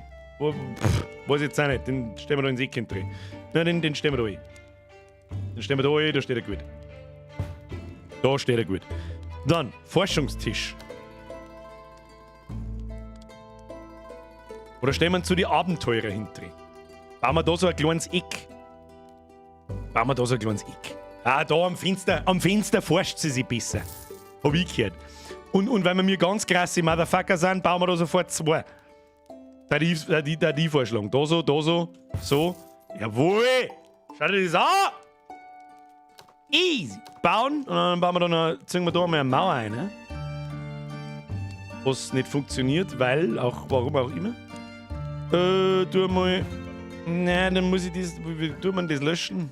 Verkaufen. So. Ah. Ihr hört's mich schon trapsen. Schaut euch das über gut, das ausschaut. Schaut euch das über gut, das ausschaut. Das ist ein Wahnsinn. Das ist ein absoluter Wahnsinn. Ja, ein kleines Pflanzerl. Da, stellen wir das her. Wunderschön, wunderschön. Ah, da forscht man einfach besser. Forschungen haben ergeben, im Separé forscht sie sich besser. How about Bussi auf den Busen? Boah, leck Busenbussis. Ich weiß nicht, wie mental stabil, dass unsere Damen, die zuschauen, da sind. Aber die länger wie 30 Sekunden aushalten, die können es verkraften. An alle Damen, Bussi auf den Busen. Ich weiß nicht, wie lange dass ich für dieses gesperrt werde, aber ab Mittwoch bin ich sowieso 2 Wochen im Urlaub, von daher ist es wurscht. So, sauberes Motorboot fahren. Damit nichts passiert. Ja, Alter, wir haben so viele Dekorationen freigestellt. Schau dir mal die Scheiße, wir haben so viel. Oh, der ist geil. Ah, der Hirschkopf. Ah, der Hirschkopf ist stark. Was kostet der? 500. Bist du besoffen? Den Vorhang brauche ich. Den Vorhang! Den da brauche ich wieder. Ja. Schau hier. Ah, den müssen wir anders hängen. Nein, den müssen wir anders hängen. Nein. Was ist denn da? Unser Kronleuchter macht da überhaupt keinen Sinn nicht da. Doch, macht er schon. Das Ding mag ich da mal. Ja, schau hier, wie gut, dass das ausschaut. Wo machen wir einen Eingang? Machen wir blau. Ah, schau uns eine schöne Forschungsbude an. Forschung und Abenteuerbude. Sehr schön. Bin begeistert. Da kannst du halt auch schon wieder 8 Stunden lang spielen, nur mit dem wirklich nur nach Ausschauen spielen. Ich spiele jetzt die Spiele meistens eigentlich, wenn ich es jetzt off-stream spiele, auf einen Millimeter auf Effizienz. Aber das dauert halt alles ewig, deswegen tue ich es jetzt im Stream nicht ganz so krass. Aber es ist schon nicht kreisliger. Ist nicht kreislig. Darf ich jetzt nicht sagen. Oder? Abenteuerliche Forschungsbude. Richtig. Absolut Schüttelfein noch, aber so viel Geld haben wir nicht. Jetzt müssen wir noch Forscher einstellen. Personal! Anheuern! Forscher! Die brauchen aber Namen von den Schlausten von uns. Was haben wir da? Geschwindigkeit? Lesegeschwindigkeit. 64 pro Tag, das haben sie irgendwie. Nein, haben sie nicht. Was ist dann mit ihrer? Sie ist ein bisschen schneller. Was für Geschwindigkeit? Muss der Forscher im Kreis gehen zum Nachdenken oder was muss er da? Die Stimmung sinkt jeden Tag, gewinnt 2-mal schnelle Erfahrung, das schaut nie, aber die haben fast ausgeskillt, das ist ja wurscht. Zieht jeden Tag plus 3,5 mehr Kunden an. Das ist wahrscheinlich das Stärkste. Nancy nennen wir den natürlich. Wir brauchen 2 Forscher, wir brauchen sowieso 2. Der hält plus 1 Trinkgeld. Nein, wir tun es mehr. Stimmung jeden Tag, schnelle Erfahrung. Ja, schade. Dann brauchen wir doch jemand mit. Die Stimmung sinkt jeden Tag 20% langsamer. Das hört sich doch auch gut an. So, jetzt brauchen wir 2 Forscher. Capricorn. Modnamen. Das hat schon lange mal Zeit werden. Aber wen nehmen wir jetzt da? Welcher Mod schreibt als erstes? Kaki, Wurst und Bisi-Strahl. Der wird der erste Forscher. Forscher hier, YouTube muss auch mal rein. Handheb, da ist das Wölfchen. Wölfchen. Da. Und dann ist nur naheliegend. Er ist nur naheliegend. Tja. Fox und Wölfchen. Da, Moderatoren sind auch verewigt. Wunderbar. Erst einmal das Kalt streichen. Kalt, was für kalt. Rufus! Forscher brauchen nur ein Bücherregal daneben stellen. Oh, ja, okay. Das habe ich zum Beispiel. Okay, steht dort. Es gibt kein Bücherregal für Forscher, das du benutzen kannst. Okay! Fuck! Danke für die Info. Madeleine! Danke für den 2 Euro und 1 Cent. Mein Geburtstag spendet. Dein Geburtstag ist ein richtig krasser Motherfucker. Alles Gute! Danke dir. Schluss jetzt mit Donaten. Franz, die hab ich auch gesehen. Ja, ich hab ja einen Dauersab bei dir. So muss das. Immer gut unterhalten mit dir. Herr Franz, ich hoffe, Sie haben weiterhin Spaß. Übrigens an dieser Stelle mal alle auf YouTube Like da lassen. Wer nicht auf Like drückt, kriegt kein Bussi auf den Busen, kein Bussi auf den Beckenboden und kein Bussi auf die Bandscheiben und schon gleich 5-mal kein Bälle-Bussi. Ah? Vielleicht ein Bälle-Bad mit Zyankali drin. So. Bücherregal, das brauchen wir. Spezial. Bücherregal. Ist das Bücherregal dann da? Ah, nein, ist nicht. Aber wo ist denn das Bücherregal dann drin? Das da. Schon Bücherregal. Ist das Bücherregal? Das müssen wir eigentlich da herbauen, so. Also so da ich jetzt das zumindest mal. Jetzt müssen wir leider unsere Dinger nochmal abreißen. Nein, die müssen wir nochmal verkaufen. Wie viel kriegen wir da? 52, kosten die uns 100 wahrscheinlich. 500 kostet das geschissene, gestungene Bücherregal. Herzlichen Glückwunsch. Machen wir so. Die Musik ist also so schön entspannend. Dann müssen wir Pflanzen weg da. Die stellen wir da ins Eck rein. Das Ding. Ich möchte ja eigentlich müsste man es da an die Außenwand stellen. He? Aber die müssen da immer wieder hingehen. Sehe ich das richtig? Weil dann machen wir das so. Blub.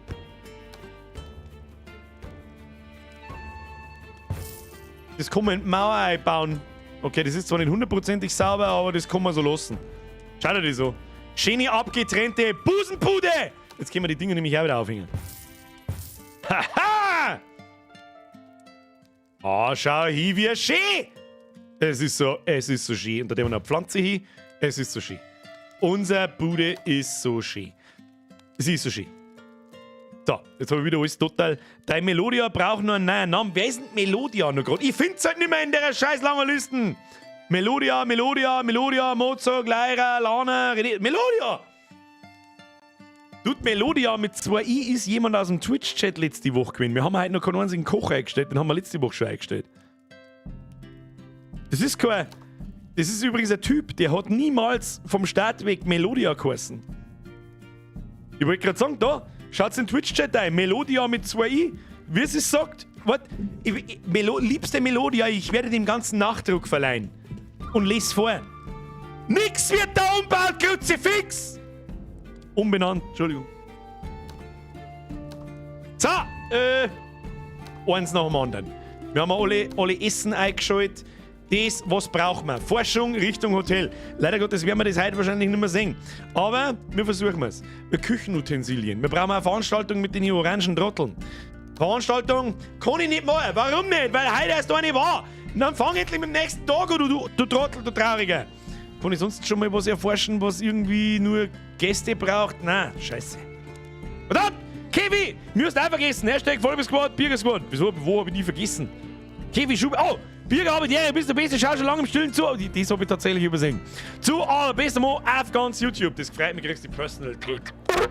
So, das war die kurze Treat.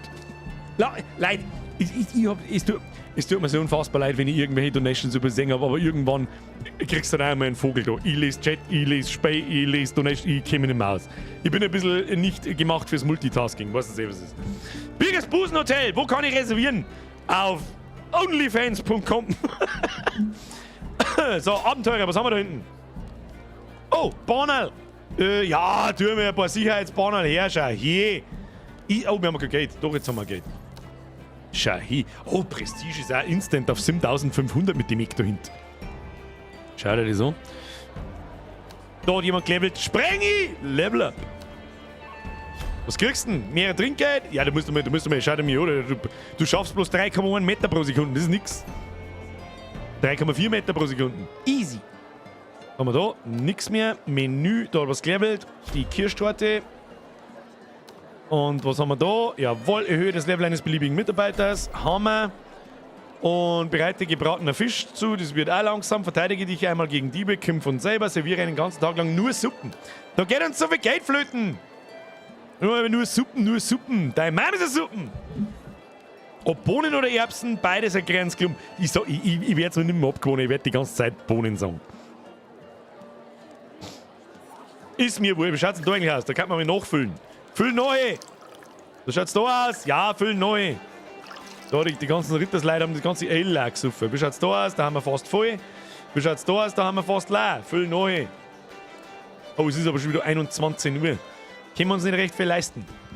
Wir haben mittlerweile wieder 330 Gäste pro Tag. Also Prestige bringt's fett. Schauen wir mal, wie viel Gäste wir tatsächlich bedient haben an einem normalen Tag, dann können wir nämlich die Getränkepreise wieder anheben, bis wir einigermaßen da sind, wo wir hin müssen. Verstehen Sie? Und am nächsten Tag, ja nicht vergessen, 4200. Wir haben genau, nicht genau, aber fast, wir haben 202 Kunden bedient. Oh, der erste lilane Kunde, ein königlicher Kunde war heute da. Bruder, press F für den König himself. Er wurde sauber bedient. Ich habe den König bedient. Bitch. So, wo waren wir? 200 Gäste am Tag ungefähr. Machen wir Preise erhöhen. Dann haben wir 2 Gäste. Das ist nix. Da müssen wir noch ein wenig Prestige einscheißen. Also unser Ansehen mindestens auf 8,5 hätte ich jetzt einmal vorgeschlagen. Und dann können wir nochmal die Preise erhöhen. Wie tun wir das? Gar nicht. Wir brauchen eine Veranstaltung und zwar mit Orange Affen. Boah, leck, wie viel solche scheiß Erdbeeren und Castinger brauchen wir da? Wie viel orange Idioten braucht man? 38! Himmel, Herrgott, Gott sei Dank. Okay, 38 orange Idioten. Das heißt, uns gelangt, wenn wir einen Stammtisch ausrichten. Da richten wir mir einen Stammtisch aus. Easy going, easy life. Und was brauchen wir denn für einen Stammtisch? Eigentlich nix. 600 Prestige, Wasser und Limo. Passt. Und um unsere Aufgabe zu machen, servieren den ganzen Tag lang nur Suppen. Das machen wir auch gleich. Nachspeisen, Hauptgänge aus. Nachspeisen, Hauptgänge. Suppen lassen wir an. Suppen lassen wir an. Dann das ich sagen. Aber verdienen tust nichts. Ja, das ist wurscht. 1400. Ich möchte bloß die Forschungspunkte. Das soll eigentlich nicht im Minus sein. Das passt. Aber mit den Stammtischleuten, da verdiene ich ja auch was. Also, ich verkaufe denen ja Getränke, mit denen verdiene ich schon was, oder? Ich kriege keine Belohnung für die Veranstaltung. Oder? Ja, schon hin. Geht schon. Wahrscheinlich verdiene ich natürlich nicht so viel, weil die Stammtischveranstaltung, wie viele Gäste kommen da? Nicht viel. Jetzt ist es proppenvoll, oder? Was möchten wir am Leben? Was haben wir jetzt da? Erreiche 301 Gäste pro Tag. Wieso ist jetzt das so droppt? Wir haben doch eigentlich nichts da. Oder liegt vielleicht an der Veranstaltung, weiß ich nicht. Aber es kämen nur 40 Leute, das stimmt, es sind noch nie nur 40 Leute, es sind noch viel mehr. Außerdem haben da auch goldene Gäste. Ist das vielleicht noch gar nicht die Veranstaltung? Was ist denn heute für ein Tag? Ist heute der Sonntag da oder ist der ist erst morgen? Verdammte Scheiße. Ja gut, dann müssen wir ein wenig Geld sammeln jetzt da, das hilft eh nicht. Wir sammeln mal quasi heute das Geld für morgen. Hilft nicht. Warum ist denn das jetzt so droppt da um? Wir haben doch über 300 Gäste pro Tag gehabt. Der König ist da. Wo ist der König? Bin ich blind? Wo ist denn der Lilane? War da irgendwo ein Lilane? Oder ist da irgendwo ein Lilane? Da sitzt der! Oh leck, es ist der! Es ist gar kein König, es ist der neue Gandalf! Das ist der rote Gandalf! Schau dir nur! Königlicher Gast! Press F für den Merlin. Vielleicht, weil es nur Suppen gibt. Ja gut, das stimmt. Da gibt es halt heute nur Suppen. Hilft eh nicht. Das ist der Rotalf. So, Level Up für den Lana. Trägt mehr Getränke. Du tragst jetzt einfach einmal mehr Getränke, mehr gut. Der Gandalf, der Menstruierende. So, Geld haben wir 2200, das schaut gut aus. Es ist erst 18 Uhr. Wann ist denn eigentlich Sperrstunde? Da habe ich jetzt mal, denke ich mir wieder, jetzt passt da noch mehr auf, wann Sperrstunde ist. Und wir haben ja eine Band auch noch zum Zahlen jeden Tag mit 200. Aber da haben wir schon die fetteste Band drin, die da ist. Jeden Tag spielt es leer. 20 Uhr. Wird schon. 0 Uhr ist vorbei. Ich habe irgendwann um 10 Uhr.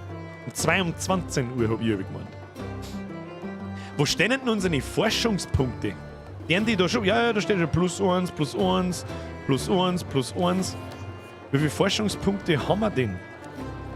Bringt das überhaupt schon was, wenn wir keine aktive Forschung haben? Also ich sehe da kein Lager für Forschungspunkte, wenn man so will. Haben wir da? Ja, füllen wir den Scheiß auf. Füllen das auf. 3000. Haben wir nur 3200 verdient. Aber das ist nicht schlimm. Wir haben auch bloß Suppen im Angebot. Wullewupp Kartoffelsuppe. nie hat der... Oh, und 550 Dinger haben wir auch noch gekriegt. Wunderbar. So. Ja, schaut da ganz gut aus. Dann müssen wir aber eigentlich auch das da... ganzen Tag untersuchen. Haben wir abgeschlossen, verteidige dich und so weiter. Das passt alles. Ach, es ist gedroppt, weil wir mir alle... Ja... Wenn wir mir Gerichte ausschalten, dann sinkt unser Gäste pro Tag Konto. Und ist eh klar. So. Dann können wir das auch noch beanspruchen und dann kriegen wir Arnolfini-Porträt. Aha. Das interessiert mich ein Scheißdreck. Was wollten wir jetzt tun? Morgen ist morgen ist Veranstaltung. Die Vorhänge weiß. Welche Vorhänge weiß? Die Vorhänge sind alle weiß, zumindest die an die Fenster. Was mir noch abgeht ist, pass auf, ein bisschen schöner mal. Dekoration. Was haben wir noch? Was ist denn das eigentlich? Oh, hier. Da kommen wir. Girlanden. Oh, da daten eigentlich die Ritterdinger da viel besser ausschauen, da dort, gell? So. Da davor so. Da gibt's so viel Deko-Zeug. Und wir haben sogar einen Kamin. Voll gut. Da kannst du voll das geile Ding zusammenbauen. Gibt das Prestige? Ja. Da haben wir dann ein paar so Dinge hin. Dann haben wir, ein Bücherregal. Das kann man da wahrscheinlich nicht. Das kann man an die Innenseiten hin da schon. Was mit R? F, das ist dann Etagenwechsel. Da haben wir noch ein Bücherregal hin. Es schaut so gut aus! Was wollen Sie mir im Leben drin? Ich weiß es nicht. Da haben wir auch was Gutes Neues gekriegt. Schwerter an der Wind, die hängen wir da her. Ja, es ist so zauberhaft. Es ist so wundervoll. Es ist so wundervoll, dass du es nicht aus... Was ist denn das? Warum denn einen Sarg mit Skelett? Was tut denn der? Skelett. Und warum muss das von vorn begehbar... Ich weiß nicht warum, aber ich habe das dringende Bedürfnis, dass wir den da hinbauen. Ich will ihn haben. Ich will ihn haben. Bau den Hofer, der ist brutal. Ich finde das Skelett brutal. Ich weiß es auch nicht. Jetzt haben wir 8000 hier. Das gibt Prestige ohne Ende. Mach einen Kamin! Aber wo der wir den hin? Den müssen wir ja schön irgendwo hinbauen. Zentral irgendwo hin. Das muss ich mir noch überlegen. Das Skelett passt nicht. Du, das Skelett verkaufen, bau einen Kamin. Bau einen Kamin, du Mongo! Wo ist der Kamin? Gib mir einen Kamin! Kamin! Der muss aber da zentral rein, den der wir jetzt da so her. Aber zündet der Kamin nicht dann meine ganze Bude an und so einen Scheiß? Wo ist denn jetzt der Kamin hin? Wo ist er? Ich bin blind. War der schon unter Dekorationen oder war der unter Spezial? War unter Dekorationen? Da ist der Kamin. Der kostet 1000. Der man da hin. Oder der man da ins Eck rein. Der man ins Eck. Was? Jetzt halt. Der man da ins Eck rein. Dieser Gegenstand überschneidet sich. Mit was überschneidet sich denn der mit dem Ding da? Hoppala. Mit was überschneidet sich denn der? Halt doch dein Maul! Dann müssen wir das schnell umhängen. Ich weiß nicht, wo wir das jetzt hier hängen. Das hängen wir jetzt da hin. Wieso genau? Ach, weil ich einen zweiten links habe wahrscheinlich, hä? Jetzt geht's.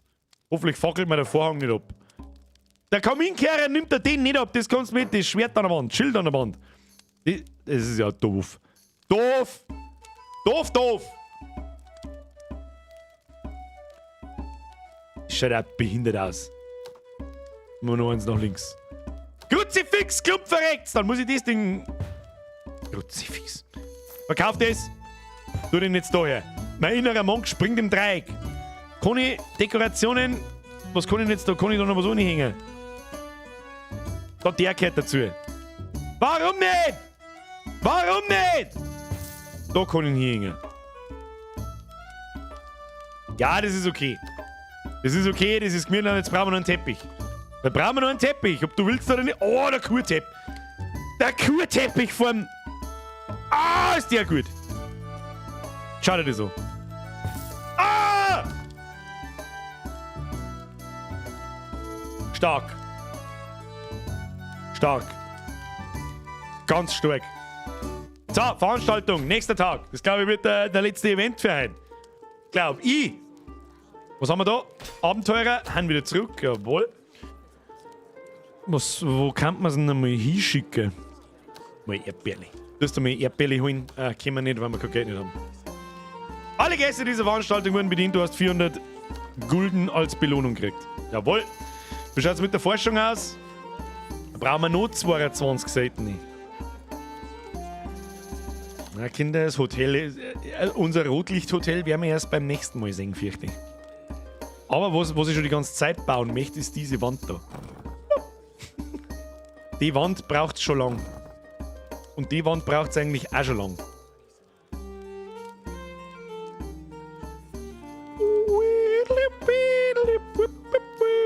Jetzt pass auf, wenn man es aber ganz genau nimmt, dann müssen wir die zwei Wände wegmachen und sowas hinbauen. Dass man da in den Bau reinschauen kann. Ist schon gut. So. Ja. Das gefällt mir nicht so gut da. Da muss die Wand wieder zu werden. Da machen wir die Wand wieder zu. Sehr schön, sehr schön. Da können wir auch wieder was hinhängen, wenn es ist. Mal einen Teppich zum Reingehen. Einen Teppich zum Reingehen. Was nehmen wir da für einen Teppich? Was nehmen wir da für einen Teppich? Ich bin für den guten alten Perser. Ja, gut, oder Fußabstreifen. Das ist der Fußabstreifen. Tatsächlich schon. Was nehmen wir da für einen? Ja, ist gut. Du hast nicht genügend Geld für diese Aktion. Was kostet der scheiß Fußabstreifen? 100er. Dann tue ich mir Geld her jetzt da. So. Fußabstreifen. Nein, nehmen wir den roten. Ja, da gibt es einen blauen. Ja, es gibt so einen halbscheirig blauen. So, schöner Fußabstreifen. Die zweite Wand war doch letztens schon nicht gut für die Bedienungen, oder? Ich hab mir gedacht, dass sie vielleicht nicht gut sind.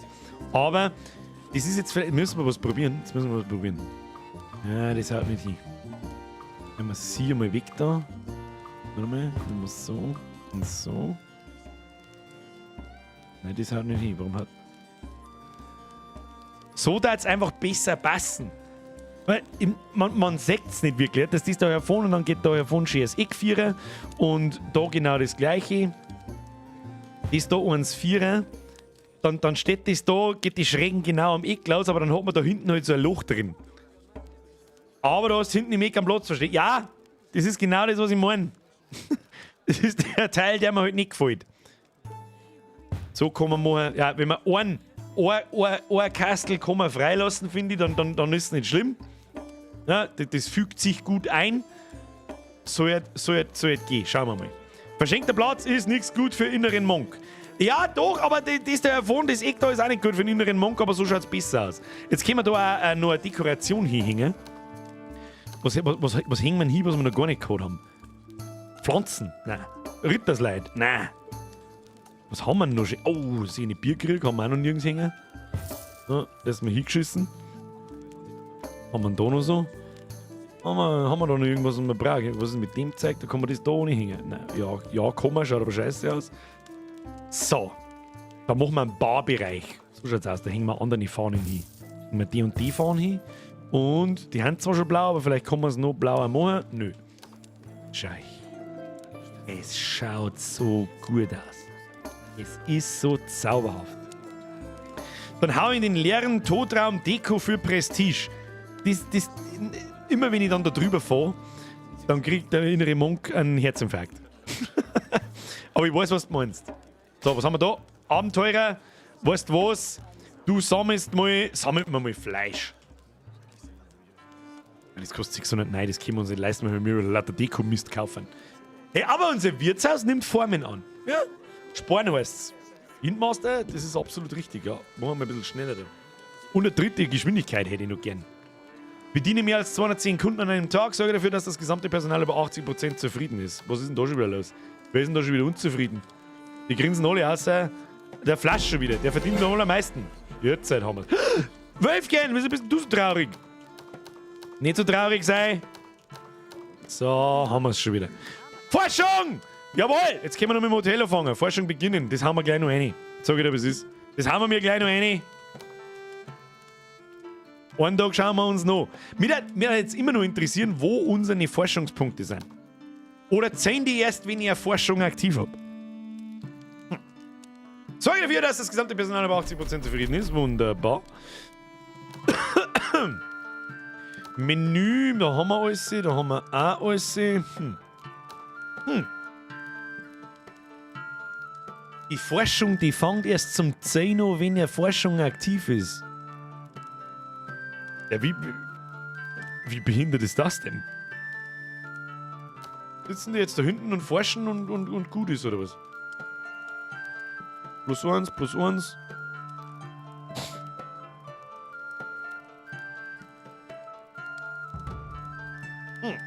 Dann haben wir aber nicht viel verdient. Das ist aber nicht so tragisch. Wie viel haben wir? 805 sind wir am nächsten Tag im Minus. Den nächsten Tag... Wow, jetzt kommen schon 2 Diebe! Ja, Bruder, ein Flugbison ist ausgerüstet wie eine frisch polierte 1. Außerdem haben wir jetzt, glaube ich, was abgeschlossen. Jawohl.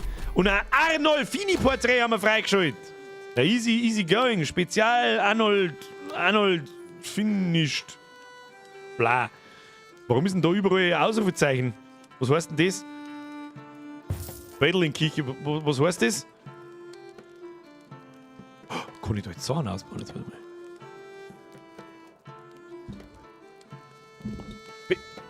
Wieso können wir das jetzt?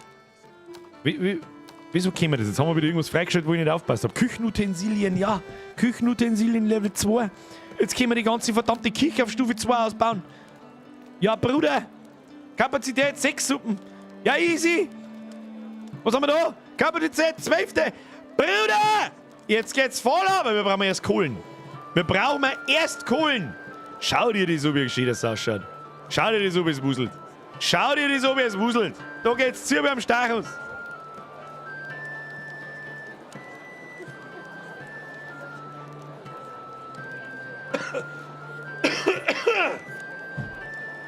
Mike, dein Resub habe ich übersehen.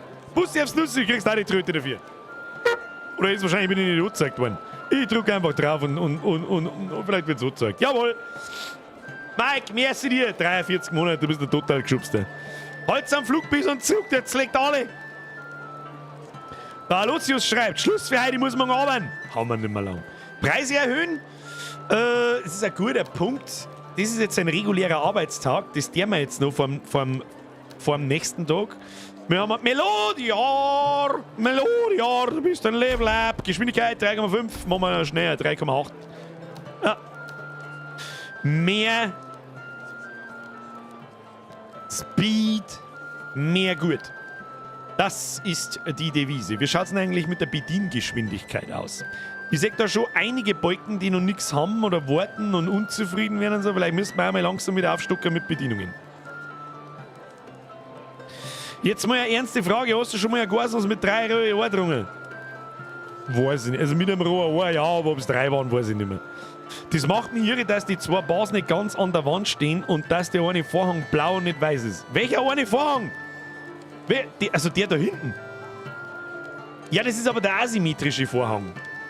Der darf blau sein. Aber irgendwo hast du recht. Ich tue dir den Gefallen. Sieh ihn dir an. Besser? Steffi? Jetzt upgrade deine Küche, du Mongo. Genau der. So, Küchen-Upgrade. Deine Mutter grade die ab. So schaut's aus. Kosten der Spaß überhaupt? 200. Aufgewertet. Aufgewertet. Was kann man nur aufwerten? Das kann man aufwerten. Was kann das dann? Benutzt von 2... Oh. Hau rein, die Bruder, Alter. Da müssen wir sowieso ein bisschen umbauen. Was haben wir da?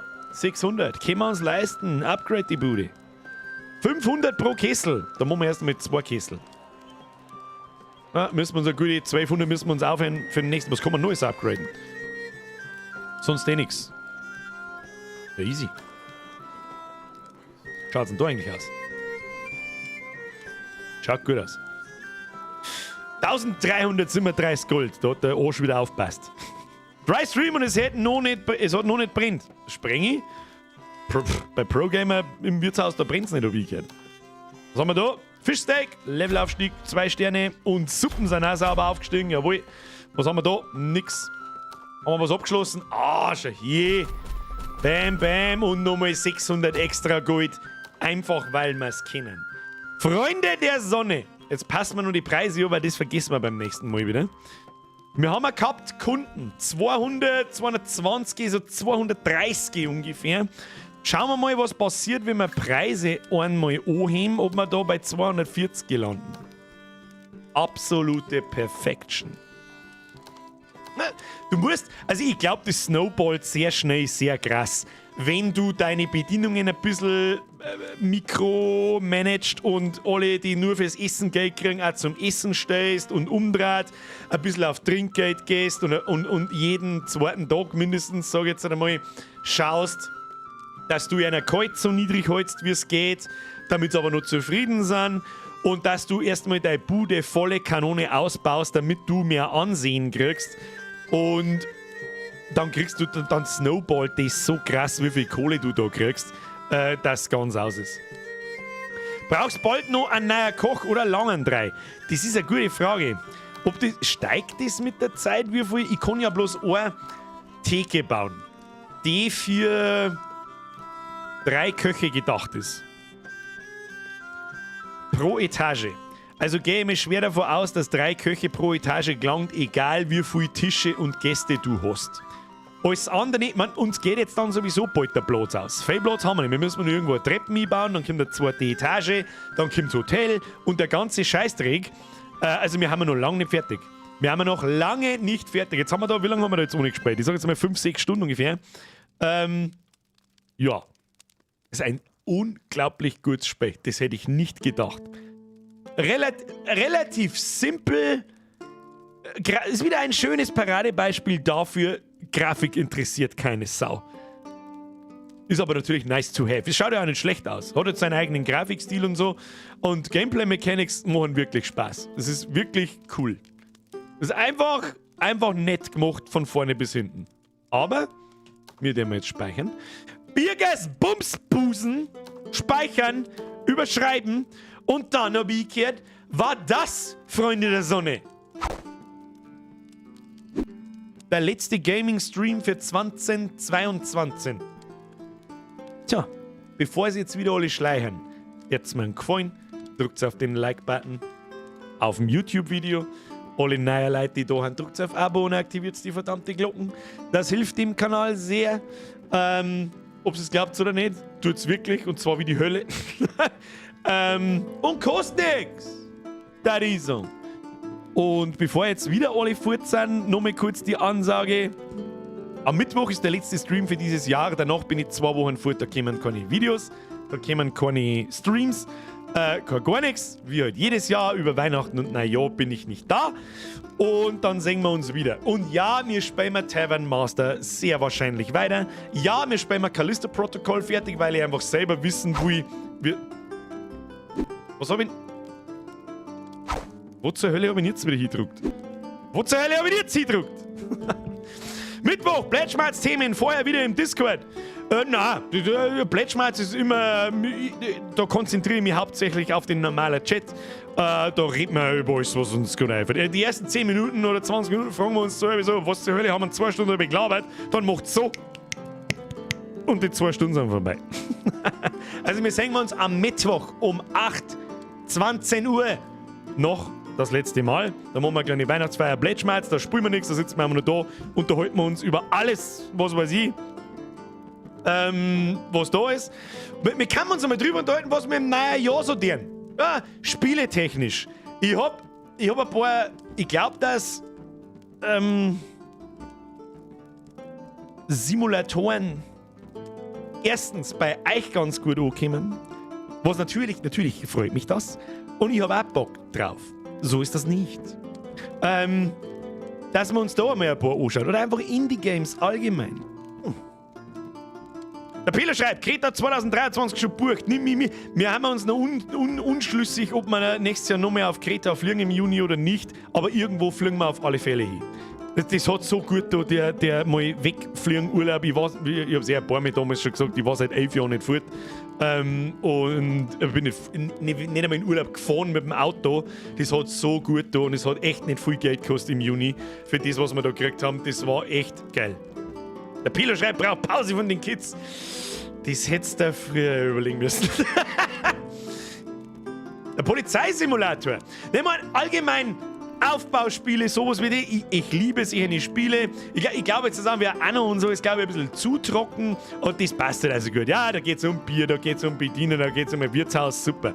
Ich habe im Warenkorb seit 2 Wochen ich Software Inc. Sagt das jemandem was?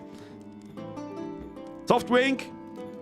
Ist auch sowas. Da baust du deine Firma auf und ich weiß ehrlich gesagt nicht genau, was man genau tut, aber auch irgend sowas. Es ist dem sehr ähnlich, aber du baust ja keine Taverne auf, sondern halt eine Softwarefirma im Prinzip und kannst dann deine eigenen Konsolen, deine eigenen Handys und lauter so einen Scheiß produzieren und es soll sehr komplex sein.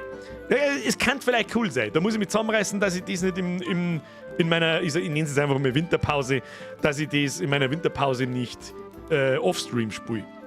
Mad Games Tycoon 2 ist Welten besser. Ist das wirklich so? Das kenne ich nicht. Kenne ich das? Oder ist das nicht uralt? Es hört sich so, als wäre es uralt. Wenn Tycoon drin vorkommt, ist es uralt. Mein letzter Urlaub war 1996. Steve? Ich weiß nicht, ich kenne natürlich die finanziellen Verhältnisse nicht. Nicht jeder kann sich einfach mal schnell eine Woche Urlaub leisten, das ist mir auch klar. Vor allem auch gerade ihr Zeit. Tu es. Du hast seit 1996 hast du erst recht vergessen, wie geil ein Urlaub sein kann. Tu es. Do it. Zero Sievert ist wie Tarkov nur im Style von Tavern Master. Ist Zero Sievert nicht so ein Pixel Art Tarkov PvE Extraction Shooter, Top-Down Shooter, den der Henno auch spielt? Hand of Blood, by the way, kennt man oder nicht, hat vielleicht davon schon mal gehört. Dragon Trike, Cult of the Lamp würde dir sehr empfehlen. Roguelike wie Hades und Dorfaufbaumanagement mit deinem eigenen bohrischen Kult. Das habe ich mir schon mal angeschaut. Ich habe es nicht ganz verstanden, ich habe es mir nicht lang genug angeschaut, dass ich verstehe, was das Spiel ausmacht. Spielt auch der Henno im Übrigen. Wolfric, wie wär's mit Brewing Master? Beer Brewing Simulator. Habe ich auch schon auf der Liste. Merci dir für den Zwickel und Dragon Trike, merci für den Training. Hey Birger, hast du ein Spiel, auf das du die nächstes Jahr freust? Ja, Hogwarts Legacy und ganz, ganz, ganz besonders Diablo 4. Sag ich dir, wie es ist. I'm hyped as fuck. Blizzard hat es mir die letzten 5 Jahre versaut, dass ich ganz furchtbar viel Hoffnung habe, dass Diablo 4 was wird. Wenn es nichts wird, Pech gehabt, aber Hoffnung dürfen wir ja wohl noch haben. Du Birger, wie schaut's eigentlich mit der LAN aus, Mr. Amigo? Vor ziemlich genau einem Jahr haben wir damit angefangen zu planen, beziehungsweise da war es schon fertig geplant. Es ist immer noch gebucht auf Juni. Bin mir aber nicht hundertprozentig sicher, je länger und detaillierter, dass ich drüber nachdenke, desto schwieriger wird's. Ich kann nicht es gibt keine Schlafplätze. Es hätte eine halbschairige Lösung gehen mit der Dreifachturnhalle und so weiter, aber das sind 2 verschiedene Orte, da müssen die Leute schon wieder umeinander fahren, ich muss mich um 2 Securities kümmern und so weiter und irgendwann steht auf diesem Landticket über 100 irgendwas Euro drauf und dann habe ich noch nicht mehr was verdient damit. Um das darf es mir auch gar nicht gehen, aber es war natürlich schön, ja, da die liegen, ist ein Haufen Arbeit und so. Und der Strom wird auch nicht billiger, nämlich ganz im Gegenteil, der Strom wird um weiß nicht, 30% teurer bei uns im Land, irgend sowas. Ja, die Stromkosten das ist halt einfach utopisch. Also das Ticket hat über 100 Euro kosten. Ich sag's euch, wie es ist. Und nicht mehr wie das, was ich zusammenkriegen wollte, 50 Euro, 60 Euro, 70 Euro, irgend sowas. Also völlig unmachbar nach der Nummer seit Februar, was Energiekosten betrifft und ja, ganz schwierig. Ganz schwierig. Software Inc., du meinst Tech Corp, oder? Weiß ich jetzt gerade nicht. Ich glaube schon, es heißt Software Inc. Auf Steam. An den Konti. Was kannst du beim Vietnamesen empfehlen? Reservierung ist raus. Alles. Auf alle Sushi. Nimm diese frittierten Sushi-Rolls. Absolut geil. Ich hab's auch nicht geglaubt, ich hab mir gedacht, Alter, wer frittiert Sushi, seid ihr behindert? Eingefressen, hab ich gedacht, boah, leck, Alter, sowas hab ich noch nie gegessen, geil. Diablo 4 auf der LAN. Du glaubst, Diablo 4 oder einen LAN-Modus? That's cute.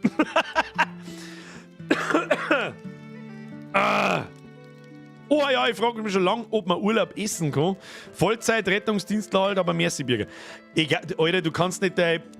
ich verstehe das, wenn es Leute gibt, die für eine Arbeit leben, aber Arbeit ist nicht alles. Tu es. Tu es. Auch du hast mir Urlaub. Tu es. Wird dir gut tun. Trust me. Habt ihr vielleicht irgendwo einen Campingplatz oder die Ausnahmsmöglichkeit, dass man sich irgendwo hinstellt?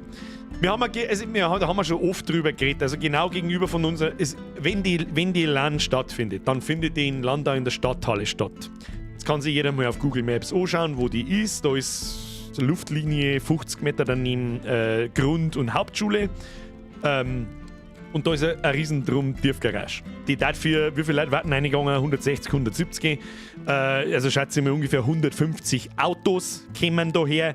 Die Daten da drin Platz haben. Man kann natürlich im Auto schlafen, wenn ich euch das vorher sage und so klar kommuniziere, wie ich kann, dass ich kann oder ich darf euch nicht in der Stadthalle schlafen lassen, wie früher unterm Tisch. Einfach Schlafsack, leg dich hin, schlaf, ist mir wurscht, weil das halt Brandschutzgefahr, blabbeldi, blubbeldi. Natürlich ist da Juni. Ihr könnt einfach draußen im Auto schlafen, fertig. Ist doch klar, die LAN kann nur in Landau schaffen. Camper kommen da aber nicht, nein, sind's hoch. Ja, richtig, wir haben aber einen Campingplatz bei uns unten am Volksfestplatz. Ich habe aber keine Ahnung, ob du da zu jeder Zeit einfach einfahren kannst, wie du willst und keine Ahnung. Herr Lacher! Gerade zufällig aufgepasst, Sperrstunde ist 12 a.m. Herr Lacher, wenigstens einer passt auf. Merci dir. Natural schreibt, Schlaf auf einer LAN. Das Ding ist halt, ich bin nicht mehr 16 und 2 Tage durchmachen kann ich nicht mehr. Nicht, ohne dass ich mir, weiß ich nicht, 40 Kilo Koks in Pfotzen rotz. Was ich wahrscheinlich eher nicht tun werde. Wenn das Auto und das Zelt oben drauf mal steht, fahre ich nicht mehr weg. Das ist wurscht, wie lange man da reinfahren kann. Ich weiß nicht, wie hoch das die Tiefgarage ist. Weiß ich nicht. Solange es einen normalen Parkplatz gibt, wird das für die Wohnmos etc. ja wohl für eine Nacht gegangen. Also, das ist halt eine Tiefgarage, da haben ja raus schon Parkplätze auch. Aber nicht viel. Ich weiß nicht, wie viel. Lass es mal 10 sein. Oder 15. Gibt's die mal wieder im TV wie beim BR? Ich glaube eher nicht.